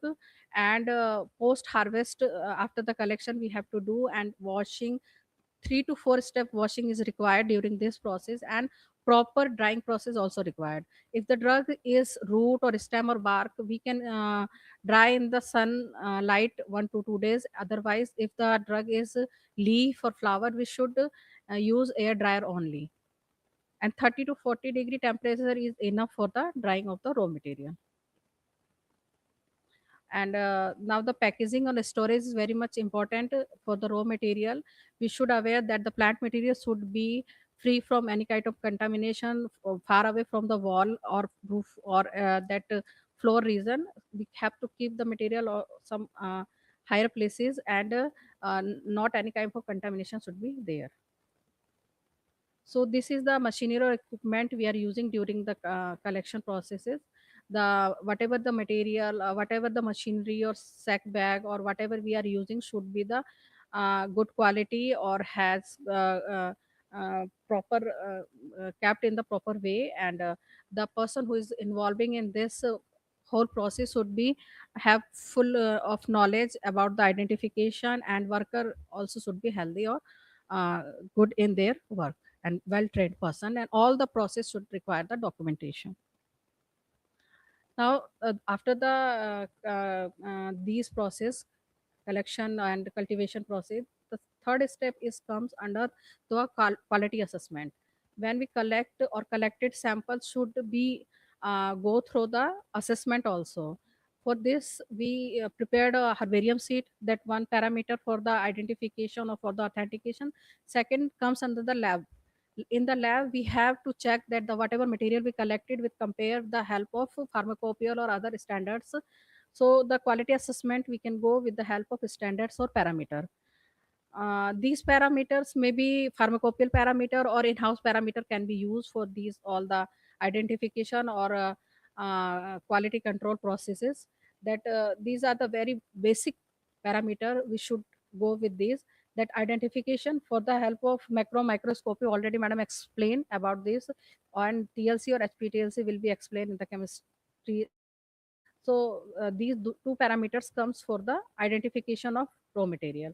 And then for the purity, we have to go foreign matter, total ash, and acid insoluble processes. And for the strength, we are using these parameter and other requirements. For the macroscopy, already madam explained in detail, and this is the microscopical parameter. Actually, basically, during the identification, macroscopic parameter is the process where we can resolve our 80 to 90% query, because that time most of the raw material have the pharmacopoeia standards, and with us most of the samples have their BRS or museum sample we have, so comparison can be these can be easy. But in our system we are seeing that the material we are receiving for the identification, sometimes leaves are in the crumbled form, or outside appearance is looking same. So that time it's hard to identify that which material is we are going to use or identify. That time these process required is the microscopic parameter. And if this is a time taken process, but if we have already published or pharmacopoeia standards or reference literature we have, so simply we can compare with the anatomical study, because all drugs if we can say morphologically maybe similar, but when we go through the anatomically, something is really identificate character is there, so that we can compare that in the their cork region or their epidermal region some inclusion is there, their medullary rays systematic ways maybe differ, or their some particular starch grain stone cells, something is there that will be can be differentiate to the all the drugs between themselves. So now the quality specification, when we talk about that, will be the regulatory specification. It comes under pharmacopoeial monograph and or standard pharmacopoeia, or non-regulatory maybe the monograph which are not comes under the regulatory parameters, or research publication, any kind of manuals. It's also comes under this specification, or with help of pharmacopoeial or non-pharmacopoeial parameter we can identify, or can we find out the identification of the raw drugs. This is the definition of pharmacopoeia. When we talk about the pharmacopoeia, because we are working here for the pharmacopoeia, and we are working on the four pharmacopoeia: Ayurveda, Unani, Siddha, and homeopathy. And the definition of the pharmacopoeia is also vast, or so many definition. That collection of monograph where minimum standard feasible under the given circumstances. We can say the minimal parameter or quality assurance all comes under the pharmacopoeial parameter, because when we talk about the science, or when we talk about the instrument or techniques, it's maybe vast, so many procedure we have for the identification or quantification. But in the pharmacopoeia we are using very common or minimal parameters, so the industry which are belonging from the small to high industry can be easily find out their result with the help of these simple parameters. So these are the our official pharmacopoeia, and this is the Ayurvedic Pharmacopoeia of India.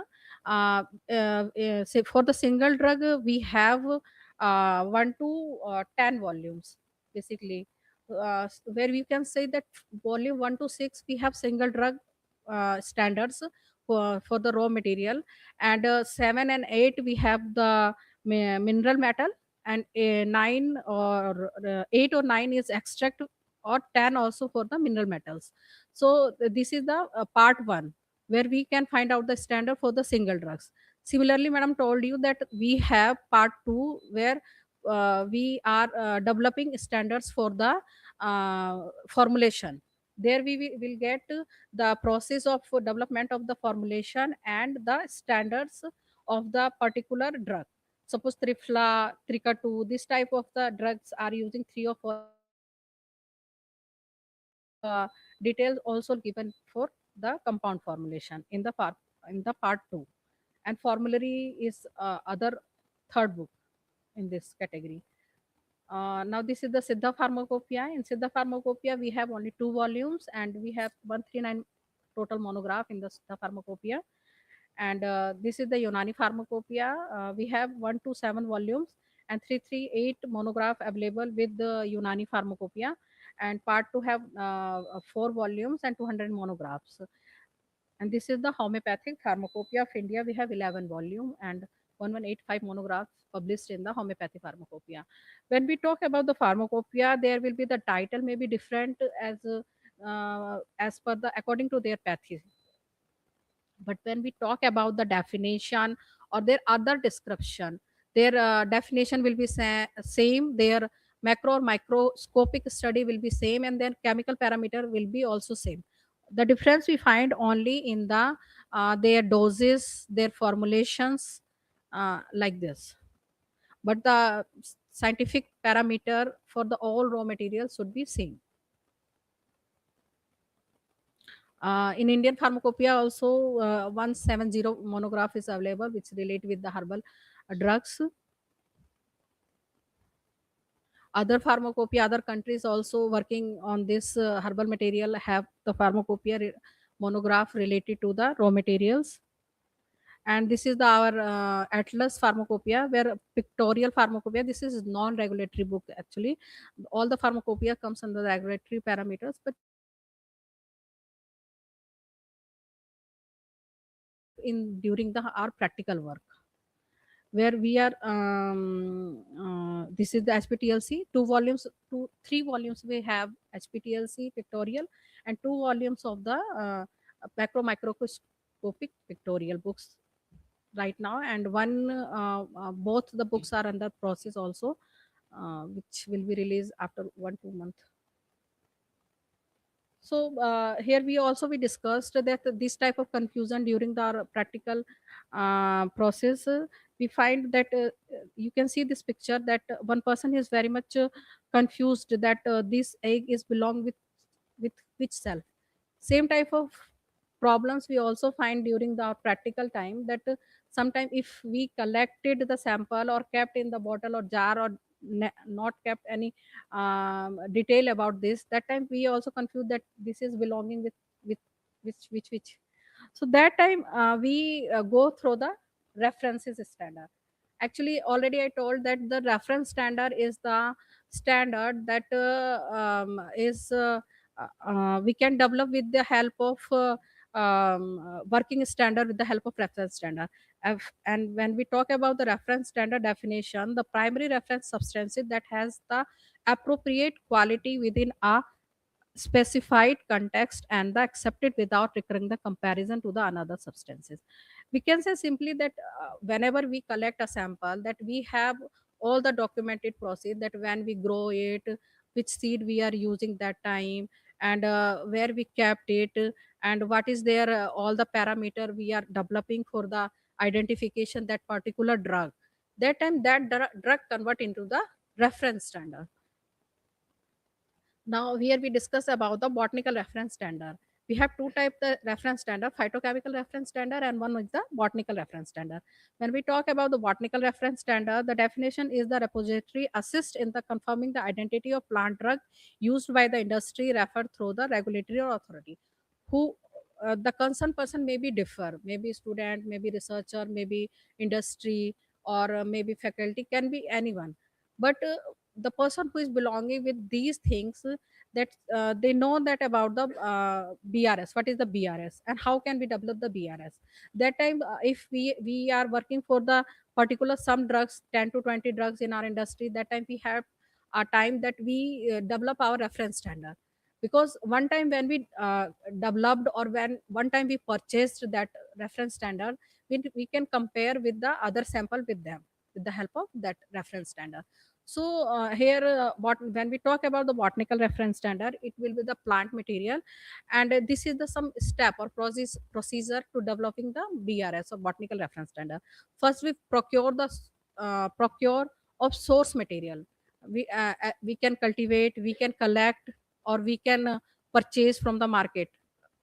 First we have the raw material, then we go with the protocol. That protocol with the pharmacopoeia it's maybe regulatory or non-regulatory or in-house, whatever we have, that first go through the all protocol with the help of reference we have.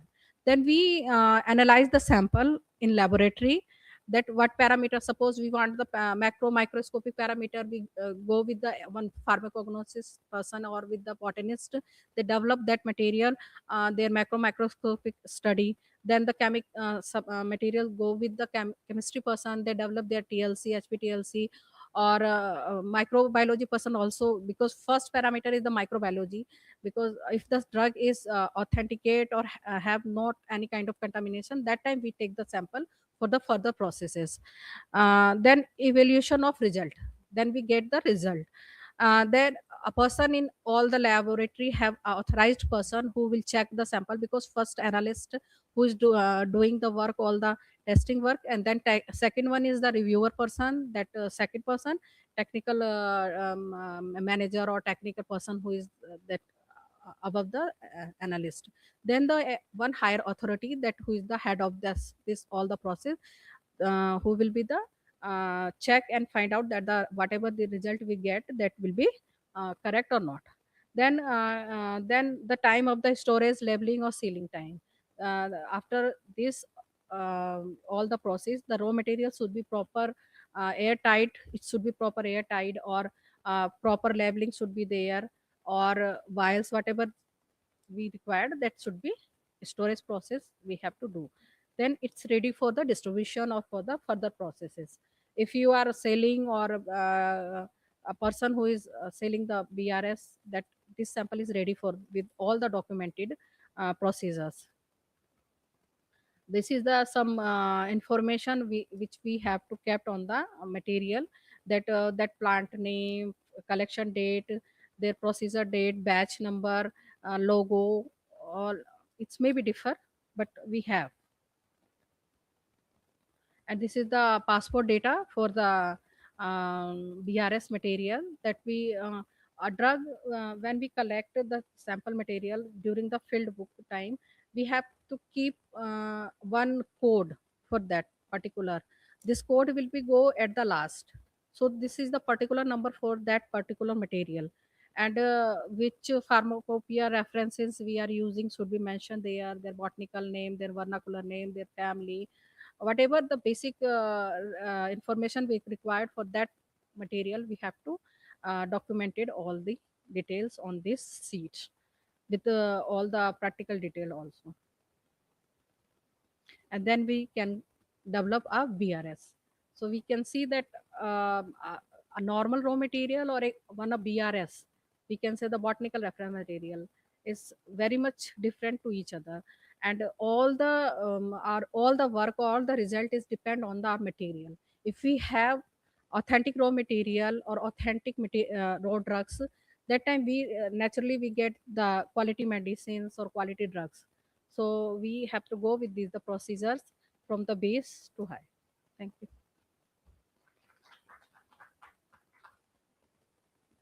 Any questions?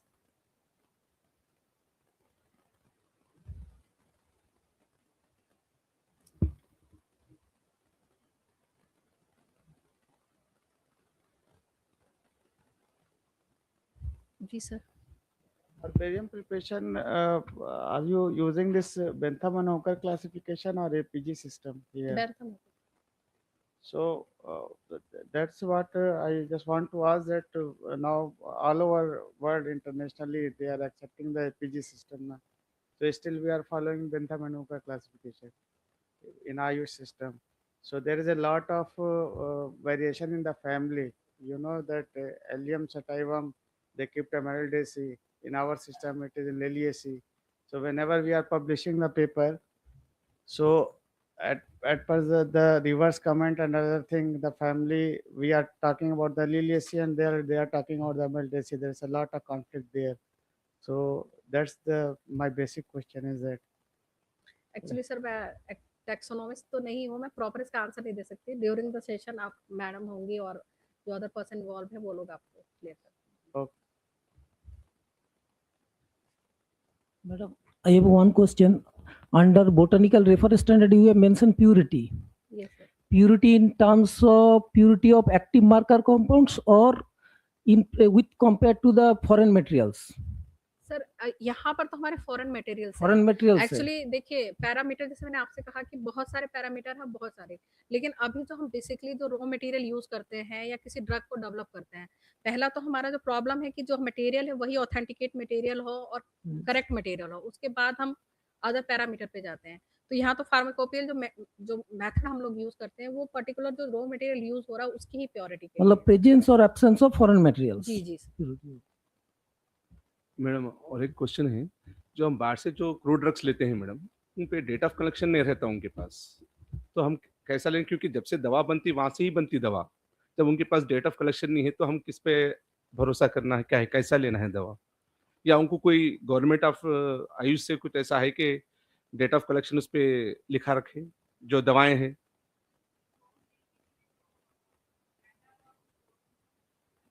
भी ही मतलब काम कर रहा है, उन्हीं के website पे अलग अलग उनके सोर्सेज और वेंडर हैं जो अप्रूव्ड वेंडर है इस तरह से। बाकी तो देखिए हम लोगों का भी जो सर्वे में एक पार्ट है कि हम लोगों को मार्केट सर्वे करना, तो उस टाइम बहुत सारी डिफिकल्टीज हम लोगों को भी होती है। अगर उन्हें पता चल गया कि कोई हम लोग किसी लैब से या किसी इंस्टीट्यूट से हैं, तो पहली बात तो वो एंटरटेन ही नहीं करेंगे। और ये मतलब कि 80 टू 90% जो मार्केट मटेरियल है वो तो डिटोरेटेड है ही, मतलब जो कॉमनली यूज़ है या कॉमनली अवेलेबल है, वो तो मिल जाता है ठीक से, और उस रीज़न का है और उस सीज़न में अवेलेबल है तो मिलेगा, अदरवाइज़ तो रॉ मटेरियल का वही है। तो आप इसलिए देखते होंगे कि जितने भी हायर इंडस्ट्रीज़ हैं, तो उन लोगों ने तो सबने अपना-अपना एक कल्टीवेशन एरिया कर ही रखा है और उनका एक पर्टिकुलर वेंडर से एमओयू होता है। तो ये है। बाकी छोटे इंस्टीट्यूट का है इश्यू, जी। लेकिन आप ये भी देखिए कि अगर हम ना जितना 100% प्यूरिफिकेशन की बात करते हैं, अगर हम उसका 80% भी अगर करेक्ट वे में यूज़ करते हैं तो भी, क्योंकि यही अभी जैसे इसीलिए हमारा जो अप्रोच है कि हम फाइटो कांस्टेंट या सेकेंडरी मेटाबॉलिज्म पे नहीं जा रहे हैं कि किसी ड्रग्स पे कितना है। अब अगर उसका जब सेकेंडरी मेटाबॉलिज्म की बात करें तो बहुत सारी चीज़ ही अफेक्ट करती हैं। एक ही एरिया में एक ही पर्टिकुलर अगर साइट प्रॉपर नहीं है, एनवायरनमेंट क्लाइमेट प्रॉपर नहीं है, during the collection process proper नहीं है, तो वो सब भी उस पे इम्पैक्ट करते हैं। तो ये है कि आप अगर वही होता है कि अगर कोई आप पर्टिकुलर किसी प्रोडक्ट के लिए काम कर रहे हैं, तो आपको पर्टिकुलर पर्सन से खुद ही मतलब आगे एमओयू करना है या एक उनके साथ अपना जो रिलेशन मतलब है कि आप प्रोडक्ट हमारे लिए करिए, हम आगे उसका, तो इस तरह से अवेलेबिलिटी हो सकती है। बाकी मार्केट इश्यू तो अभी भी बहुत डेप्थ तक है हाई। मैम एक क्वेश्चन है मेरा कि we have also a testing lab, तो हम लोग ज़्यादा फोकस करते हैं केमिकल रेफरेंस स्टैंडर्ड पे, फोकस हमारा ज़्यादा केमिकल एनालिसिस पे होता है। ये माइक्रो को हम थोड़ा सा बस डिस्क्रिप्शन वगैरह ऑर्गेनोलेप्टिक देकर छोड़ देते हैं। तो अगर हम मान लीजिए किसी रूट को कर रहे हैं, किसी रॉ मटेरियल है, कोई रूट है हमारा और मुझे उसे ऑथेंटिफिकेशन करना है उसका, तो जैसे हम सिग्मा एल्ड्रिच या किसी ऐसे रेप्यूटेड कंपनी से हम केमिस्ट्री का लेते हैं, अपना केमिकल लेते हैं, तो अगर बॉटनिकल ऐसा कोई स्लाइड हो जो हमारे स्टैंडर्ड हो कि ये विदैनिया का ही है, ये जिंजर का ही स्लाइड है और इसमें इसका पैटर्न है रूट का अपना ना, जाइलम फ्लोएम का पैटर्न है और ये स्टैंडर्डाइज है, तो ऐसा कोई ऑर्गेनाइजेशन या ऐसी कोई कंपनी है जिससे हम ये ले सकें मैम देखिए, रेफरेंस स्टैंडर्ड? एक तो हाँ, अगर हम कुछ सेलेक्टेड ड्रग पे काम कर रहे हैं, तो हम राइट सबका इन हाउस अपना एक लैब होता है। Right right. एक एमएससी मतलब पास आउट भी है और आपके पास फार्माकोपिया स्टैंडर्ड है, तो अगर कॉमन ड्रग है तो इतना टफ नहीं है, क्योंकि मैंने ओके कहा ना 80 टू 90% जो हमारे ऑथेंटिकेशन है वो हमारे मैक्रोस्कोपी से ही हो जाते हैं। जैसे अभी लोग मैम ने बोला था कि ऑथेंटिकेशन के लिए बच्चे पीएचडी या रिसर्च स्कॉलर हैं तो रॉ मटेरियल भेजते हैं। अभी तो ये कि अगर रिसर्च वर्क है और आपको पता है कि दिस इज द एजेरिक्टा लीव है या कुरकुमा का राइजोम है, वेल आइडेंटिफाइड है, but although they want certificate, तो राइट सर्टिफिकेट चाहिए। तो वो मॉर्फोलॉजिकल स्टडी से हो जाता है, क्योंकि रिसर्च वर्क है, कभी-कभी क्या होता है बहुत कॉमन ही कोरिलेट हो जाता है, ड्रग्स प्रॉब्लम हो जाती है। कभी-कभी क्या होता है कि जो सैंपल हम लोग आइडेंटिफाई करते हैं वो रूट राइजोम में ही कन्फ्यूज़ हो जाते हैं, कि ये हाँ, रूट है या राइजोम है। मेरा मेरा वही बहुत बार कंसर्न, होता हाँ है। बहुत बार जैसे रूबिया कॉर्डिफोलिया का उसका रूट है या स्टेम है यूज़ में, फार्माकोपिया में भी इश्यू है, तो मतलब इस तरह के इश्यूज़ होते हैं। तो वैसे तो अभी बीआरएस हम लोग भी डेवलप कर रहे हैं, हम मतलब प्रोसेस में है इस प्रोजेक्ट के अंदर, क्योंकि हम अथॉरिटी लैबोरेटरी है तो हम टेस्टिंग और वो सब नहीं करते, लेकिन आरआरडीआर प्रोजेक्ट में एक हम लोगों हाँ को ऑब्जेक्ट ये भी है कि बीआरएस डेवलप करना है। हाँ तो वो अगर अगर पर्टिकुलर ड्रग के लिए ऑथेंटिकेशन करना है तो वो हम लोग टेस्टिंग हमारा वेबसाइट पे डिटेल है, हम लोग ही कर लेते हैं। और अगर आपको अपने इंडस्ट्री में, अपने लैबोरेटरी में इश्यू है तो आपके पास एक बॉटनिस्ट तो होना चाहिए हाँ, राइट, और फार्माकोपिया के जो रेफरेंस है उससे वो कंपैरिजन करके इजीली आइडेंटिफाई कर पाएगा। मतलब not a big deal madam. Scope में भेज सकता हाँ। है आइडेंटिफाई करके। मैडम सपोज दैट वो प्लांट जो है फार्माकोपिया में रिपोर्टेड नहीं, नॉन फार्माकोपियल प्लांट्स है, तो उसकी क्वालिटी असेसमेंट का एश्योरेंस कैसे करेंगे? एक्चुअली देखिए, पहले तो वही है कि जो फार्माकोपिया में नहीं है तो बहुत लोग रिसर्च वर्क भी करते हैं और अब तो पब्लिकेशन भी बहुत चीज़ों का अवेलेबल है, वो करना है। सपोज दैट वो सैंपल जो है मार्केट सर्वे करके मैंने कलेक्ट किया, नॉट हाँ। ऑफ नेचुरल हैबिटेट्स, देखिए, देन व्हाट पहले विल तो डू? आपको अगर इंडस्ट्री या कोई भी काम जो करता है वो इतना तो न्यू रिसर्च अभी कोई नहीं कर रहा है कि किसी राइट। नए ड्रग पे काम करेगा। वो जो ऑलरेडी बहुत मतलब यूज़ में है या बहुत डिमांड में है उस पे ही काम होता है। बट मैडम जैसे जनरली क्या होता है मार्केट्स में, क्या होता है कि प्लांट्स को एक प्लांट्स का नाम जैसे मार्सेटिनिया का रूट बार्क होता है, तो मार्केट्स में उसका डुप्लीकेट होता है, अवेलेबल होता है। जनरली नेचुरली जो है हाइब्रिड से कलेक्ट होता है वो नहीं मिलती है। तो उस कंडीशंस में हम सपोज दैट यदि असेसमेंट कर रहे हैं उसे क्वालिटी एश्योरेंस को, मार्केट सैंपल्स को, तो कैसे करेंगे? देखिए अगर नॉन है तो फार्माकोपिल पैरामीटर है। दूसरा आपके पास टैक्सोनॉमिस्ट होता है जो फर्स्ट नंबर पे वही काम करता है, वो आइडेंटिफाई करके देता है। सेकेंडली लैब में भी आता है। तो अगर बहुत इंपॉर्टेंट वो ड्रग है तो उसके लिए तो आपको मतलब जाना ही पड़ेगा, पर्टिकुलर कलेक्शन पे भी जाना गया। इसलिए रेफरेंस स्टैंडर्ड की बात हो रही है कि अगर हम इंडस्ट्री में कभी कभी क्या होता है कि पर्टिकुलर 10 to 15 ड्रग पे ही काम करते हैं तो उसके रेफरेंस स्टैंडर्ड डेवलप करना टफ टास्क नहीं है। जैसे कि हम लोगों को फार्माकोपिया 500 का हमें करना है, हमें दिया गया है। अगर देखेंगे आप तो 6 to 700 ही हैं और मोस्टली मेरे ख्याल से 3 to 350 जो ड्रग हैं बहुत कमर्शियली डिमांड में है। और फार्माकोपिया में भी 700 से ज़्यादा ड्रग नहीं है जो मेडिसिनल यूज़ में है। ऐसे तो मल्टीपल है जो बहुत, उसका तो कोई लिमिट्स नहीं है, लेकिन यूज़ में है। तो ऐसा रेयर ही होता है कि आपको स्टैंडर्ड नहीं मिल पाएगा। नहीं मिलता है तो आपको डेवलप ही करना पड़ता है with the help of these parameter. Procedure तो सबके वही होते हैं, फार्माकोपियल प्रोसीजर जो अपेंडिसिस में दिए रहते हैं पीछे। तो उस प्रोटोकॉल को फॉलो करना। Thank you. Ma'am, one question from this side. So, the entire responsibility of maintaining the quality of raw materials so lies with the raw material supplier, or the manufacturers also have some responsibility कि उनको भी ensure करनी है quality? हम लोगों का system जो है वो कहते हैं ना एथिक्स से भी चलता है। अगर कोई भी अपना काम कर रहा है तो उसकी प्रायोरिटी है कि वो जो भी काम कर रहा है वो उसमें एथिक होना चाहिए। मैन्युफैक्चरर को भी चाहिए कि वो एक प्रॉपर वेंडर से और सोर्सेज से ले जो कि उनको एक करेक्ट सैंपल दे।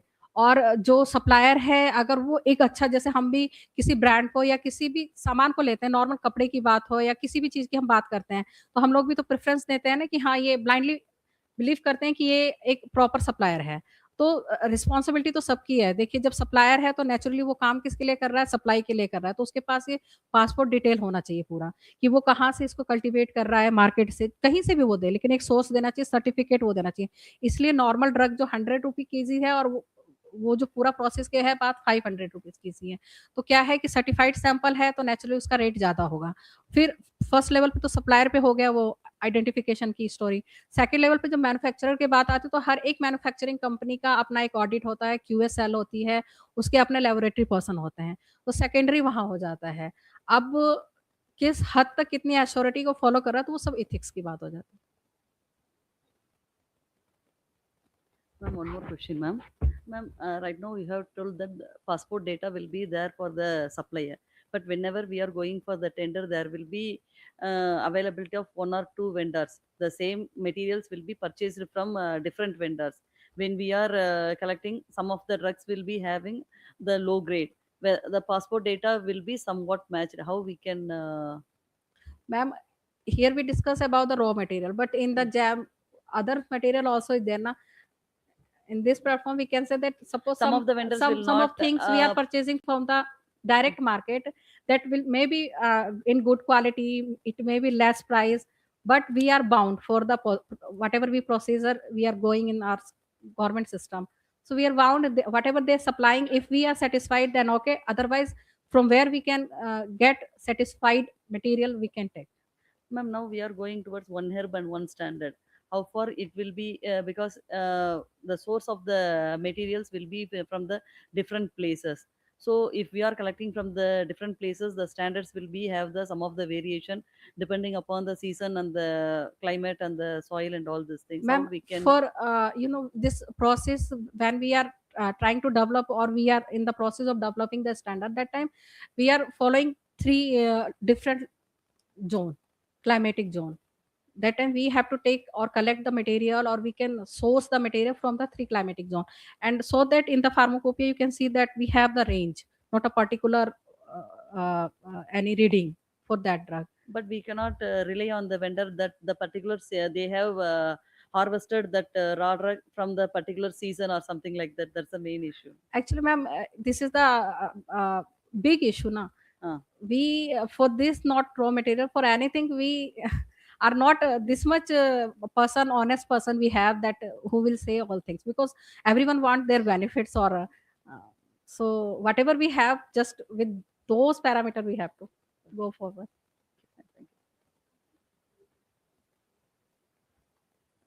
अभी तो क्या है कि अगर हम स्टैंडर्ड डेवलप कर रहे हैं, तो हमारा ये फोकस है कि हम 3 क्लाइमेटिक ज़ोन से मिल रहे हैं। अगर वो अवेलेबल है 3 जगह डिफरेंट ज़ोन में। कुछ ड्रग्स ऐसे होते हैं कि पर्टिकुलर एक ही ज़ोन में होते हैं। वैसे भी हम लोग जब टेस्टिंग करते हैं, तो ट्रिपलेट में हमेशा करते हैं। 3 क्लाइमेटिक ज़ोन को भी लेके करते हैं। उसके बाद जब पैरामीटर डेवलप होते हैं, तो वेबसाइट पे भी जाते हैं, ताकि इंडस्ट्री पर्सन या कोई और भी इन्वॉल्व है, तो वो भी अपने कमेंट्स दे सके। टाइम टू टाइम पब्लिकेशन का यही रूल है कि हमने इन हाउस जनरेट किया, फिर जितने डिफरेंट जो हम लोगों के एक्सपर्ट्स होते हैं डिफरेंट कमेटी के, चाहे आयुर्वेद, यूनानी, सिद्धा, होम्योपैथी कोई भी हो, उनके थ्रू जाता है। फिर वो पब्लिक डोमेन में भी जाता है कि इंडस्ट्री है या कोई भी उनमें इन्वॉल्व है। तो अगर बहुत ज़्यादा डिफर जब आता है, तो नेचुरली क्वेरीज आती हैं, फिर आदमी और उस पे अगले स्टेप पर काम करता है। तो that will this is the procedure to find out the standard for any drug. One thing, this if you go to the classical text of Ayurveda, Unani, or this Siddha, so they have mentioned the time of collection of the drug. You can see that the whole plant, or when you have to collect it. So in your botanical reference standard, are you mentioning that the time of collection should be, if you say that the plant is collected at that time, Actually, because sir, you have given a number of list about this soil with the loamy, red soil, different type of soil, but in classical text that has been mentioned for some valuable plants. Sir जब BRS की बात करते हैं, तो वो secondary process मैंने बोला था कि लैबोरेटरी असेसमेंट है। जब आप लोग कलेक्शन करते हैं, तो उस टाइम तो सब पूरा डिटेल फील्ड बुक में रहता ही है कि कब उसकी फ्लावरिंग है, कब कहाँ से कलेक्ट किया, कैसा सॉइल है, एल्टीट्यूड, हाइट, सब उसमें मेंशन रहता है। और अगर उतनी डेप्थ तक हम क्लासिकल की बात करें, तो पहले जो क्लासिकल सिस्टम भी था, तो 1 पर्सन ही होता था कि वैद्य, हकीम जो भी है, वो खुद ही कलेक्ट करते थे, कितना वर्शिप करते थे, तोड़ने से पहले भी प्रोसीजर करना है, हर भाव के साथ करना है, तो उतना तो नहीं कोई अभी अब पता नहीं।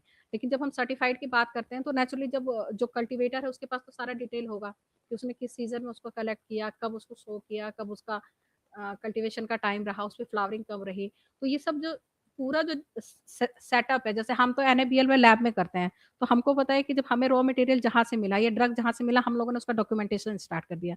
इसी तरह उनका भी सर्टिफाइड सैंपल का प्रोसीजर है, तो वो लोग भी अपना डिटेल वहाँ से ही सर्टिफाइड करते हैं। If I'm giving one example only of Yunani drug, Hanzal, the fruit when it is yellow in color, then you can pluck that fruit. If it is a greenish in color, you don't have to. So because vendor, they know that the plant is Hanzal, they have to supply 100 kg, 200 kg to Hamdard, to Dabar, everywhere.